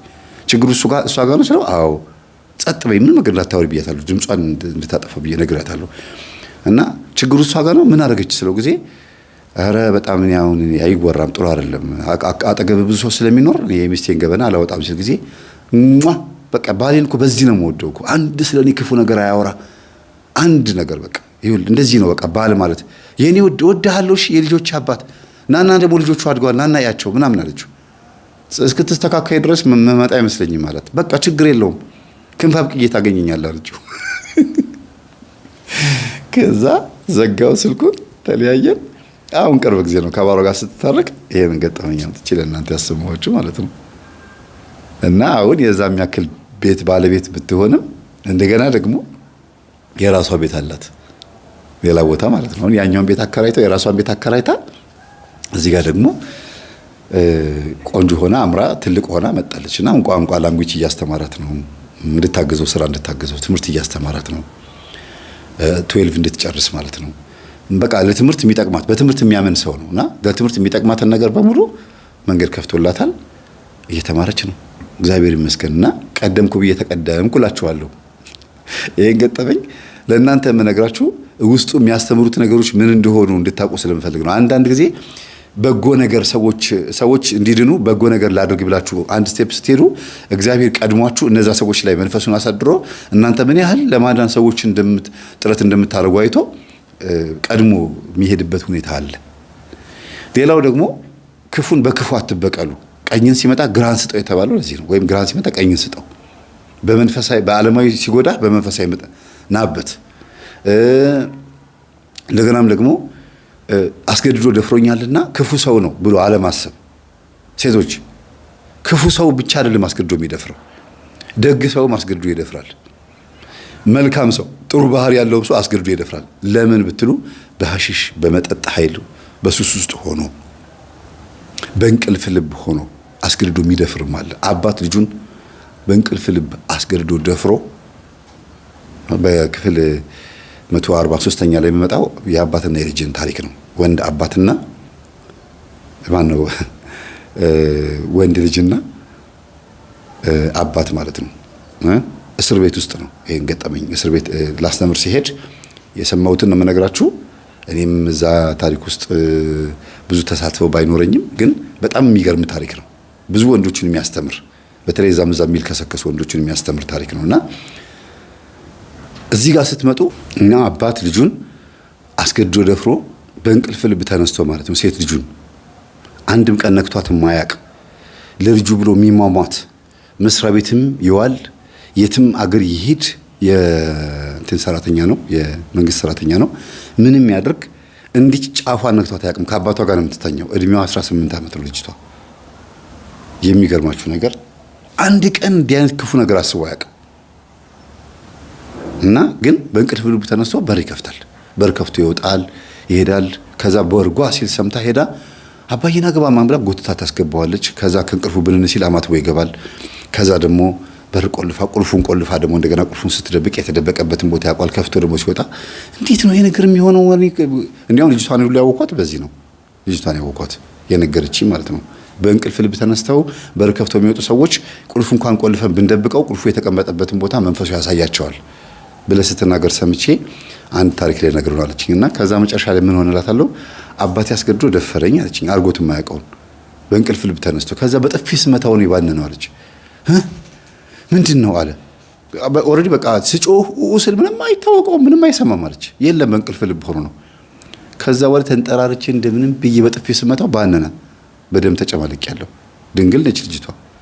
ከዛ በኋላ አባቴ ጉድ አረከኝ በእንቅልፍ ልብ ጉድ አረከኝ ብላ ስትጮህ ጊዜ እሷ ሽንት ቤት ሄዳ እስክትታጠብ ተነስታ እያለቀሰች እሱ ገብቶ ታንቆ ሞተ። ይሄ በጣም ለአይምሮ በጣም ከባዱ ከሰማሁት ውስጥ ነው። በነገራችን ላይ አይምሮን የሚያደማ እንዲህ አይነት ከባድ ነገር ብዙ ነገር ሰማለሁ። እና ገብቶ ታንቆ ሞቷል። አባዬ ጉድ ሆንኩኝ እኮ ምን ይሻለኛል ብላ ስትገባ ጊዜ ተንጠልጥሏል ቤት ውስጥ። ወይኔ ሁለተኛ ሞት ብላ በቃ ጮሃ ብላ ጎረቤት መጣ። በዛ በሌሊት ምንድነው ተባለ። አባቴ አድርጎት የማያውቀውን አደረገ። ከዛ በኋላ በእንቅልፍ ልብ ታውቃላችሁ እንደሚነሳ እናውቃለን። ከዛ በእንቅልፍ ልቤ ደግሞ አስገድዶ ደፈረኝ። ከዛ በኋላ እንደደፈረኝ በጥፊ መጥቼ ሳነቃው ሲነቃ ጊዜ ልጄ እንደፈረያትማ በህይወት አልኖርም ብሎ ታጥቤ ስመጣ እሱ ደግሞ ታንቆ አገኘሁት አለች። ከዛ አውርደውት ወደ ሆስፒታል ተወስዶ ምናምን ሲባል የለም ህይወቱ በቃ ጨርሷል። አለች ነፍሱ ተብሎ ወስዶት ነበር አለቀ። ከዛ በሰፈር ውስጥ 2 ሞት የሞተች ልጅ ተባለች። በቃ ትንሽና ትልቅ ሞት የሞተች። ከዛ ልጅ ከወለድኩኝ አባቴን ስም ነው እንዲወጣ። ለምሳሌ አባቷ መኮንን ከሆነ ባለቤቷ ደግሞ እንግዲህ አስቡ የሷም አባት መኮንን ነው ልጇም መኮንን ነው። እና አባቴን ማስታወስበት እንደደፈረኝ መቁጠር አልፈልግም። አባቴ በጣም ትክክለኛ አባት ነው የምትለውና ተደፍራ እንኳን በዚህ ልክ ነው የምታስበው ልጅቷ። አያችሁ አባቴ አስገድዶ ደፍሮ ይክፉ ይሃረመኝ አላለችም። ማለት አስገድዶ መድፈርን እኔ ያበረታታው አይደለም። ሰው በብዙ አይነት መንገድ ውስጥ ሆኖ አስገድዶ ሊደፍር ይችላል። እና ከሁሉ ግን የሚጠብቃችሁ ምንድነው? ጾም፣ ጸሎት፣ ስግደት፣ መንፈሳዊ ህይወት ውስጥ በምትኖርበት ሰዓት ከዚህ ነገር እግዚአብሔር ይጠብቃችኋል። እና ልጅቷ ደግሞ በዛ ሰዓት አባቷ እንደዛ ያሳደጋት ጥሩ ልጅ ሆና አልተገኘችም። ዝም ብላ አለሌ ዱርዬ ናት። ዱርዬ ስላችሁ እንደው ህጓን ያስረከበች ዱርዬ ማለት ሳይሆን 18 ዓመት ሞልቷት ድንግል ሆና መገኘቷ የአባቷ ማስፈራራት ነው። ነግሬሻለሁ፣ ድንግል ሆነሽ የምታገቢው አንቺ ድንግል ሆነሽ ማግባት ያለብሽ ንጽህ እኔ ይሄ ሁሉ ደግሞ ላንቺ ነው እያለ እየነገራት ስለነበረ አባቴ እንዲኮራ አደርገዋለሁ፣ ህጌን ብቻ ለሌላው እንዳላስረክብም ግን ሌላ ነገር ላይ እንደፈለኩ ሆናለሁ ብላ ዝም ብላ በቃ ዓለማዊ ሰው ናት። መንፈሳዊ ነገር ምንም አታውቅም። ግን የአባትየው ጥፋት ደግሞ ምንድነው? ልጁን መንፈሳዊ ቦታ አልወሰዳትም። ልጁን እግዚአብሔርን አላሳያትም። ግን ደግሞ እሱ ራሱ ደግሞ በእንቅልፍ ልቡ የሚያባንነውን መንፈስ ደግሞ ለማስወገድም ደግሞ እንደገና ጸበል ቦታም ደግሞ አልሄደም። ትልቁ ችግር እዚህ ጋር ነው። እና ራሳቸውን ሰፖርት የማያደርጉ ሰዎች ይጎዳሉ። ለዚህ ነው ኢየሱስ ክርስቶስን ጌታ ሆይ ያሉት። 18 ሰዎች ግንብ ስር ተቀምጠው እያለ ግንብ ወድቆባቸው ሞቱ። እና እነዚህ ሰዎች አሁን ገነት ነው የሚገቡት ወይስ ሲኦል? ነፍሳቸው እንዴት ነው የምትሆነው ብለው ጠየቁት። እንዴትም ሆናችሁ ሞቱ፣ ግንብ ተደርምሶባችሁ ሞቱ፣ በሰው እጅ ሞቱ፣ በምንም መንገድ ሞቱ፣ ግን ተዘጋጅታችሁ ኑሩ ነው ያለው። እንደገናም ሄሮድስ የሚባል ንጉስ ደግሞ የተወሰኑ ሰዎችን ለጣዖት ለሚያመልከው ጣዖት ሰዎቹን አርዷቸው ደማቸውን ለጣዖት ከምናምን ቀላቅሎ አቀረበው፣ ከመስዋዕት ጋር ቀላቅሎ አቀረበው። እና እነዚህ ሰዎች አሁን የት ነው የሚገቡት? ሲኦል ነው ገነት ወይም ደግሞ ምንድነው ጣጣ ፈንታቸው ሲሉት ጊዜ በምንም መንገድ ሙቱ ተዘጋጅታችሁ ኑሩ አለና መልሶ ደገሙ ነገራቸው። የሚገርማችሁ ነገር ለዚህ ነው ሐዋርያት አስተምረው ከጨረሱ በኋላ የሐዋርያትም ረዳቶቻቸው አርድእትም ሁሉም 120 ቤተሰቦቹም ከዛ በኋላ የመጡት ሃይማኖት አበው የተባሉት ሰማዕታት የተባሉት በሙሉ የሞቱት በአላውያን ነገስታት ነው አይደለም? በጨካኝ ነገስታት ነው የሞቱት። እና ጨካኝ ነገስታት ማለት ለሰይጣን ወይም እነሱ አማልክት ለሚሏቸው እነዚህ ቅዱሳንን ሰማዕታትን ሄዱና ስገዱ አጥኑላቸው ይሏቸዋል። አናጠኑም ሲሉ የክርስቶስ ቤተሰቦች ደግሞ ሰማዕታት ደግሞ አናጠኑም ሲሉ ደግሞ ይሰየፋሉ። በማን እጅ ሞቱ? በዛ በጨካኙ ንጉስ እጅ ሞቱ። ልክ ግንቡ ተደርምሶባቸው እንደሞቱት ከተገደሉ በኋላ ደማቸው ለጣዖት እንደተሰጠ ልክ እንደዛ ክርስቶስ እንደተናገረው እዚህ ጋርም ደግሞ በማን እጅ የሞቱት? ሐዋርያት በሙሉ ተሰይፈው ሰማዕት ሆነው ነው የሞቱት። ስለዚህ በአላውያን ነገስታት እጅ ስለሞቱ ሲኦል ነው የሚገቡት ማለት አይደለም። አሟሟታችሁ ሳይሆን ከመሞታችሁ በፊት የነበረው ህይወታችሁ ነው ሪስክ ላይ የሚከታችሁ። እናንተ በምንም መንገድ ልትሞቱ ትችላላችሁ። አንድ ነገር ብቻ ግን አይፈቀድም፣ ራስን ማጥፋት፣ ራስን መግደል፣ በራስ ላይ እርምጃ መውሰድ አይፈቀድም። የፈለገ በቃ ዓለም ኃጢአት ውስጥ ገብታለችና ዓለም ልትጠፋ ስለሆነ እኔ ቀድሜ ልሙት ብሎ ራስን ማጥፋት ኃጢአት ነው፣ ወንጀል ነው። ምክንያቱም ስላሴ የሰራውን ስራ በራሳችን ላይ ምንም አይነት ስልጣን የለንም። በእግዚአብሔር ነው የሰራን አይደለም። በቁመትህ ላይ ምንም ቅንጣት መጨመር አትችልም። በፀጉርህ ላይም ነጩን ጥቁር ነጭ ማድረግ አትችልምና በራሳቸው ላይ ስልጣን የላችሁ የሚለው ይሄ ትልቁ ነገር ነው። ማንም ሰው ራሱን የማጥፋት ስልጣን ራሱ እግዚአብሔር ነው የሚወስደው። ለዚህ ነው እናቶቻችን አካል ጉዳተኛ ልጅ ወልደው ያሳድጋሉ። አንዳንዶች በጣም የዋህ እናቶች፣ ምስኪን እናቶች እና የእግዚአብሔር ልብ ያላቸው እናቶች ምንም አይነት ቅርጽ ይኖረው ልጁን ያሳድጉታል። ምክንያቱም የሰጠኝ እግዚአብሔር ነው፣ የሰው ነፍስን የያዘው ራሱ በፈለገው ጊዜ ይውሰደው ብለው ዝም ብለው ቁጭ ብለው አይኑን ያዩታል። ሴትዮዋ እንድትገላገል ከፈለገ እግዚአብሔር ይወስደዋል። አድጎ ደግሞ ይሄ ሰው ይሄ ቅርጽ አልባ የተባለም ሊሆን ይችላል፣ ችግር አለበት የተባለው ልጅ አድጎም ደግሞ የሚሰራው ነገር ካለ ተአምር የሚፈጠርበትም ከሆነ አድጎ ተአምር ይፈጠርበታል። እንዲሁ ደግሞ በእንደዚህ አይነት ሰዎችም የሚመሰገን እንደሆነ ለማሳየትም እንዲያድጉ ያደርጋቸዋል። በክራንች ቤተክርስቲያን መጥተው የሚሳለሙ አሉ፣ እየተንፏቀቁ መጥተው የሚሳለሙ አሉ። በዱላ በአይነ ስውራን በዱላ መጥተው እግዚአብሔርን ያመሰግኑታል። አንደበት የሌላቸው መጥተው ያመሰግኑታል። በሁሉም ፍጥረት የሚመሰገን መሆኑን ለማሳየት እነዚህ ሰዎች እግዚአብሔር ልባቸውን ይገዛና ቤተክርስቲያን ያመጣቸዋል ማለት ነውና ሙሉ አካል የሆነ ሰው ብቻ አይደለም የሚያመሰግነው። ለአገልግሎት ብቻ ነው ሙሉ አካል የሆነ ሰው ማገልገል ያለበት። የትኛውን አገልግሎት? የቅዳሴውን አገልግሎት። ለምን? አገልግሎቱ በራሱ እርምጃ እንቅስቃሴ ስለሚፈልግ የራሱ የሆነ ትርጉም ስላለ ከኦሪቱ ጀምሮ እስከ ሐዲስ ኪዳን ድረስ ለተልእኮ መፈጠር ያለባቸው። ከዛ ውጭ ግን ለምስጋና ገነት ለመግባት ኢቭን አካል ጉዳተኛ ሆነው ራሱ አይነ ስውራን ሆነው አብነት ትምህርት ቤት እኮ የሚያስተምሩ አሉ አይደል እንዴ? ያኛውን አገልግሎት እያልን አይደለም ያለነውና ወደዚህ ስንመጣ ተገደው የተደፈሩ እህቶቻችን ሁሉም ልባቸው ሊሰበር ይችላል። አዎ ይሰበራል። በጣም ነው የሚያሳዝነው። ያማል። ሁለት ህመም ነው፣ የስጋም ህመም የልብ ህመምም የአይምሮ የጭንቅላት ቀውስም ያመጣል። ወንዶች በሙሉ ግን አስገድደው የሚደፍሩት አንድ አይነት ልብ ኖሯቸው አይደለም ነው። አንድ አይነት ልብ ኖሯቸው አይደለም። በሶስት መንገድ ይዩት። ቅድም የነገርኳችሁ ነገር እንዳለ ሆኖ አንደኛ እድሜ በራሱ ይሄ ቅልቅል የሚያደርገው እድሜ አመጋገባቸው ምናምን በቃ እድሜ።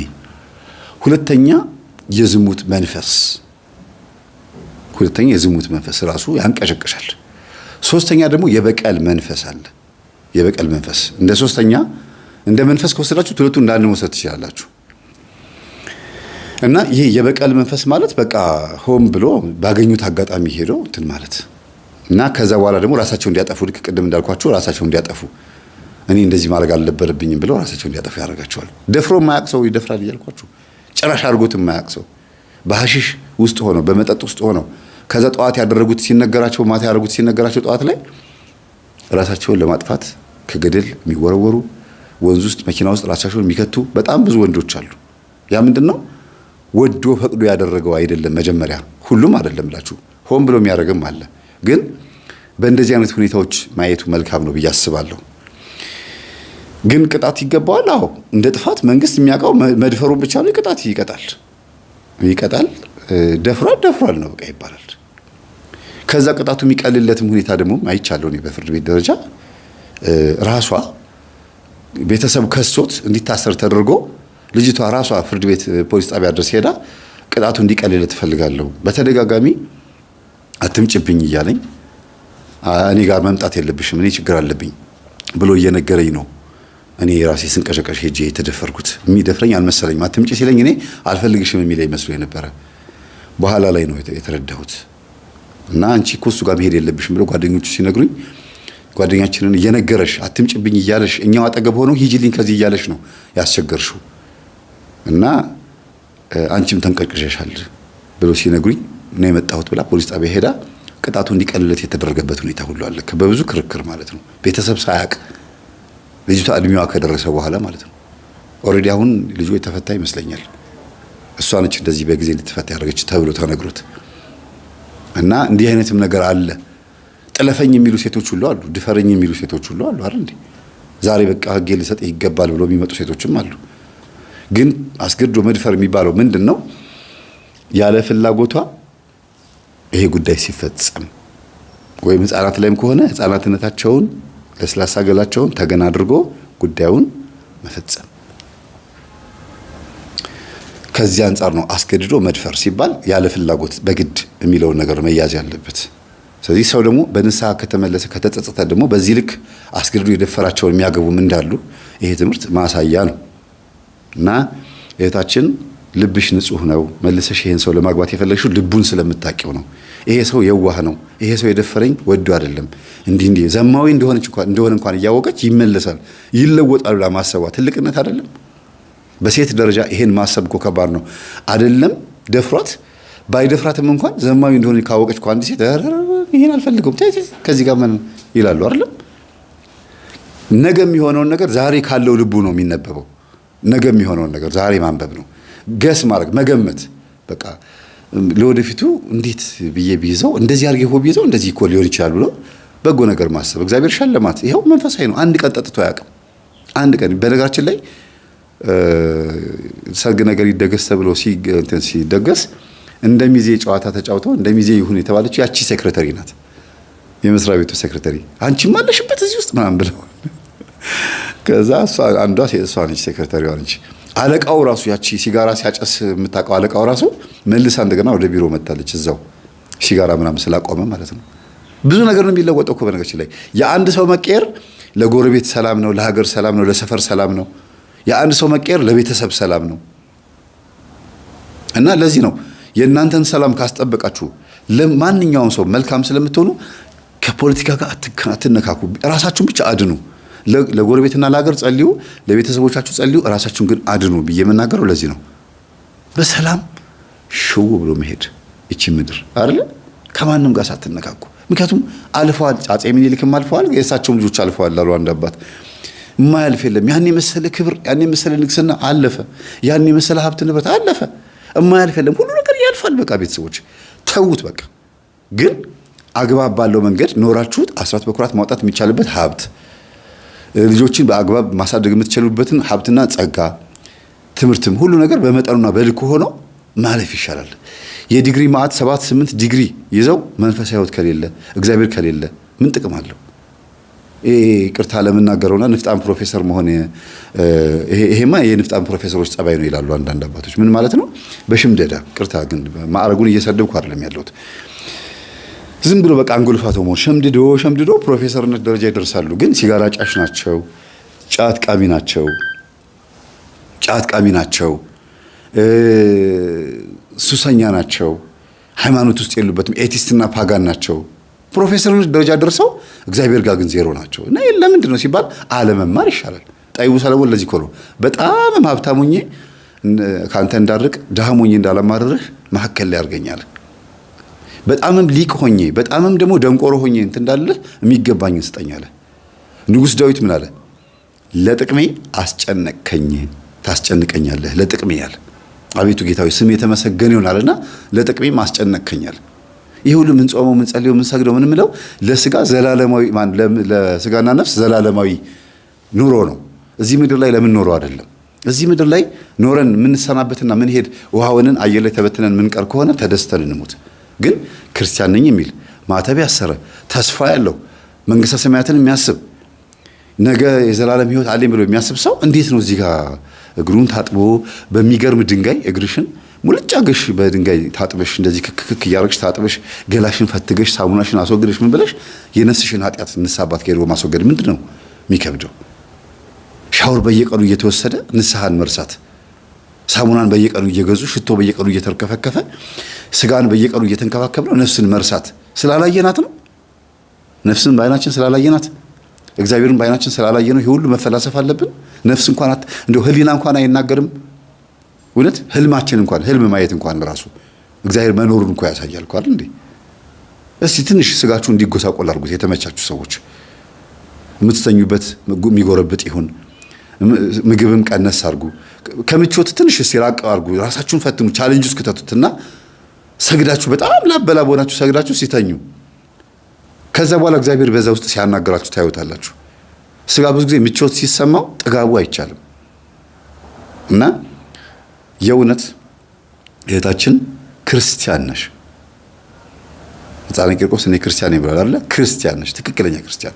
ተግባራዊ ክርስትናን በተግባር ያሳየሽና ትህትናሽና የዋህነትሽ እግዚአብሔር ይሄን የመሰለ ትዳር እንዲኖርሽ አድርጎ የሰጠሽ አምላክሽ ነው። በዛ በትህትና በኩል ማለፍ ነው የሚሻለው። ትዕቢት አያዋጣም። ሴቶች ያገባችሁ የወለዳችሁ ከዛ የተፋታችሁ ፌሚኒስቶች አያዋጣችሁም። እግዚአብሔርን ነው የምላችሁ። እኛ ወንዶች የዋህና ሞኞች ነን፣ ሁለቱንም ነን። እሺ ብልጠትና ዘዴ እናንተ ጋር ነው ያለው። እንዲያውም በዚህ ምድር ላይ ሰው አላወቀም እንጂ ትውልዱ ሁሉ ብፅዕት ይሉኛል የተባለች እናት አለችን። ሴት የሆነች እናት፣ ሴትም እናትም ድንግልም ንጽሕትም ቅድስትም ሁሉንም የሆነች ማለት ነው። በሴት ልጅ ላይ ያለው ጸጋ በምድር አልታወቀም፣ ገና ነው። ገና አልገባውም። ምድር ሲባል ወንድም ጨመር ማለት ነው። ኢቭን ራሳቸው ሴቶቹ ራሳቸው አልገባቸው። ግን መንፈሳዊ ስትሆን ነው የምታውቁት። አቤት መታደል ነው ሴት ልጅ መንፈሳዊ ስትሆን። እውነት ምንም አይነት ነገር ውስጥ ተግባ እግዚአብሔርን ከያዘ ሴት ልጅ ቤተሰብ ታድናለች። ሁሉ ነገር የምታድነው። አስቡት እዚህ ቤት ስንት ሰው እንደዳነ። ሕፃናቶቹ ለቅዱስ ቁርባን የበቁት በዚች ልጅ ነው። ወንድሟ ባል ሆነ፣ አባት ሆነ፣ መንፈሳዊ ሰው ሆነ። እህትየዋ ከባሏ ጋር ታረቀች። የሚገርም እኮ ነው። ወስዳ ራሷን እኔ እንዲያውም እዚህ አልገባው ወስዳ ከባሏ ጋር ስታርቀቻት እቺ ልጅ ነች። ነይ እባክሽ እንሂድ፣ መምህርን አናድክመው፣ ይዘን ሄደን እናስታርቃት ብላ ከባሏ ጋር ሆና ከዚህ ከምላችሁ ከባለ ታሪካችን ጋር ሆና ሄዳ ወስዳ ከልጆቹ አባት ጋር አስታረቀቻት እህቷን ልጅቷን። እና አንዳንድ ጊዜ እግዚአብሔር መንፈሱ በማላይ ነው ብላችሁ ስትፈልጉ በጣም ሊቅ ከሆነ ሰው ጋር ብቻ አይደለም፣ ሊሆን ይችላል። ግን እውቀት በጣም አላቸው ተብሎ ቢታሰቡ ሰዎች የእግዚአብሔር መንፈስ ልትሉ ትችላላችሁ። ነው ትህትና ያለው እውቀትና ትህትና ያለው ማነው እምነት፣ በእምነት ውስጥ ያለ እውቀት ሲሆን ነው እግዚአብሔር የሚኖረው። እምነት፣ ትህትና፣ እውቀት፣ ተግባራዊ ክርስትና ሲጨመርበት እነዚህ ነገሮች በጣም ወሳኝ ናቸው። ትሁት የሆነች ሴት ዓለምን ትገዛለች፣ አይደለም ቤተሰቧን። ትዕቢት አያዋጣም፣ ከንቱ ውዳሴ አያዋጣም፣ መደንፋት አያዋጣም፣ እልከኛ መሆን አያዋጣም። ለምንድነው ሰይጣን ሴቶች ላይ በብዛት የሚያተኩረው? ዘፍጥረት 6 ሁሉ ይደግመዋል አይደል? የእግዚአብሔር ልጆች ይልና መናፍስትን እነዚህ ስልጣን የተሰጣቸው ማለት ነው፣ ግን የተቀሙትን የሰውን ሴቶች ልጆችን መረጡ ነው የሚለው። እስቲ መጽሐፍ ቅዱስ ውስጥም እዩ በተውት መጽሐፍ ቅዱስ ላይ እንኳን እሺ ምናልባት ኤቲስትና ፓጋኖች አራሱ ውሸት ነው ሊሉ ይችላሉ። እስቲ ማህበራዊ ኑሮ ላይ እዩት። እስቲ ጸበል ቦታም ሂዱ። እስቲ 10 ሰው ከጮኸ 8ቱ ሴቶች ናቸው በብዛት። ለምን? ሰይጣን ሴቶችንና ማህፀናቸውን ሲቆጣጠር፣ ሴቶችንና ማንነታቸውን ሲቆጣጠር ትውልዱን ተቆጣጠረ ማለት ነው። ወንድንም ራሱ ሊቆጣጠር የሚችለው በዛ ነው። ወንድ ላይ ማረፍ አቅቶት ነው? አይደለም። ገና ከማህፀን ሊለክፍ ስለፈለገ ነው። ከማህፀን ጀምሮ መልከፍ ስለሚፈልግ ነውና በጣም ጥንቃቄ ማድረግ አለብን። ከዚህ ውጪ ጸበል እየሄዱ እየተጠመቁ ምን እያሉ ራሳቸውን እያገለገሉ ነው ያሉት። ምንም የጮኸ የተጋለጠ መንፈስ የለም። ግን ይታወቀኛል ውስጤ ችግር እንዳለ። በመቁጠሪያ ስቀጠቅጥ፣ ስሰግድ፣ ስጾም ምን ስል ውስጤ የሚሽከረከር ነገር አለ። ወደ ጭንቅላቴ ነው መውጣት ያቃተው። ከዚህ በታች ግን በጣም ይዞርብኛል ነው የሚለው። ያ ምንድነው? ሊወጣ የፈለገ ግን ውጣ እስኪባል የሚጠብቃለ። እንግዲህ የመምህር ግርማ ጉባኤ ሲኖር ወይም ቀሲስ ሄኖክ ሲኖሩ ይሄዳል፣ ያባርረዋል ይሄን የስካር መንፈስ። ከሰማችሁ መምህር ተስፋ ገጠመኝ ላይ ያለሁት ነኝ ብሎ ከተናገረ ይሄ ነው የሚሆነው። በእርግጥ ብዙ አሉ። እና አንዳንድ ጊዜ እባካችሁን ፖዚቲቭሊ ነው ልንረዳው ይገባል። የደረሰብንን ጥቃት በቃ ራሴ ተንቀሽቅሽ ያመጣሁት ነው ይበለኝ የሚያስብልም ነገር ያስፈልጋል። ለምን ህይወታችን ምን ሆኖ በነበረበት ሰዓት ነው የተጠቃ ነው። ማን ሆነን በነበርንበት። ልጅቷ ምን አለች? የተደፈርኩት አንድም በቤተሰቦቼ የዛር ምክንያት ነው አለች። እናቴ የገደላት ዛር ነው አለች። ገብቷታል። እናቷ ዛር ታመልክ ነበረ፣ ቤት ውስጥ በአዳም ልኮ ታመልክ ነበር እናቷ። ዛሩ ከገደላት በኋላ እሷ ደግሞ ብንምር ሄደች። ይሄን ያወቀችው ግን መቼ ነው? ትምህርታችንን ስታዳምጥ ነው ዛር መሆኑን የገባት። ለምን የሚመለክ የነበረው ነገር ፖዚቲቭሊ ትረዳው ነበረ መጀመሪያ። እና መብራት ጠፍቶ እንግዲህ እዚህ ደረጃ ደርሰናል። ስለነበረ ሰዓቱ ላይ አምላካችን ስም የተመሰገነ ይሁን። ይሄን ያክል ራሱ መማማራችን መብራት ጠፍቶ በጣም የሚገርም ነው። የመስኮት ብርሃን ነው እንግዲህ እንደዚህ ፏ አድርጎ ያደመቀው። በርቱ፣ ለብዙ ሰዎች አዳርሱልኝ። ምክሩን እንደ ምክር፣ ገጠመኙን እንደ መደነቅ አድርጋችሁ ያዙት። ሰላሙ ነው።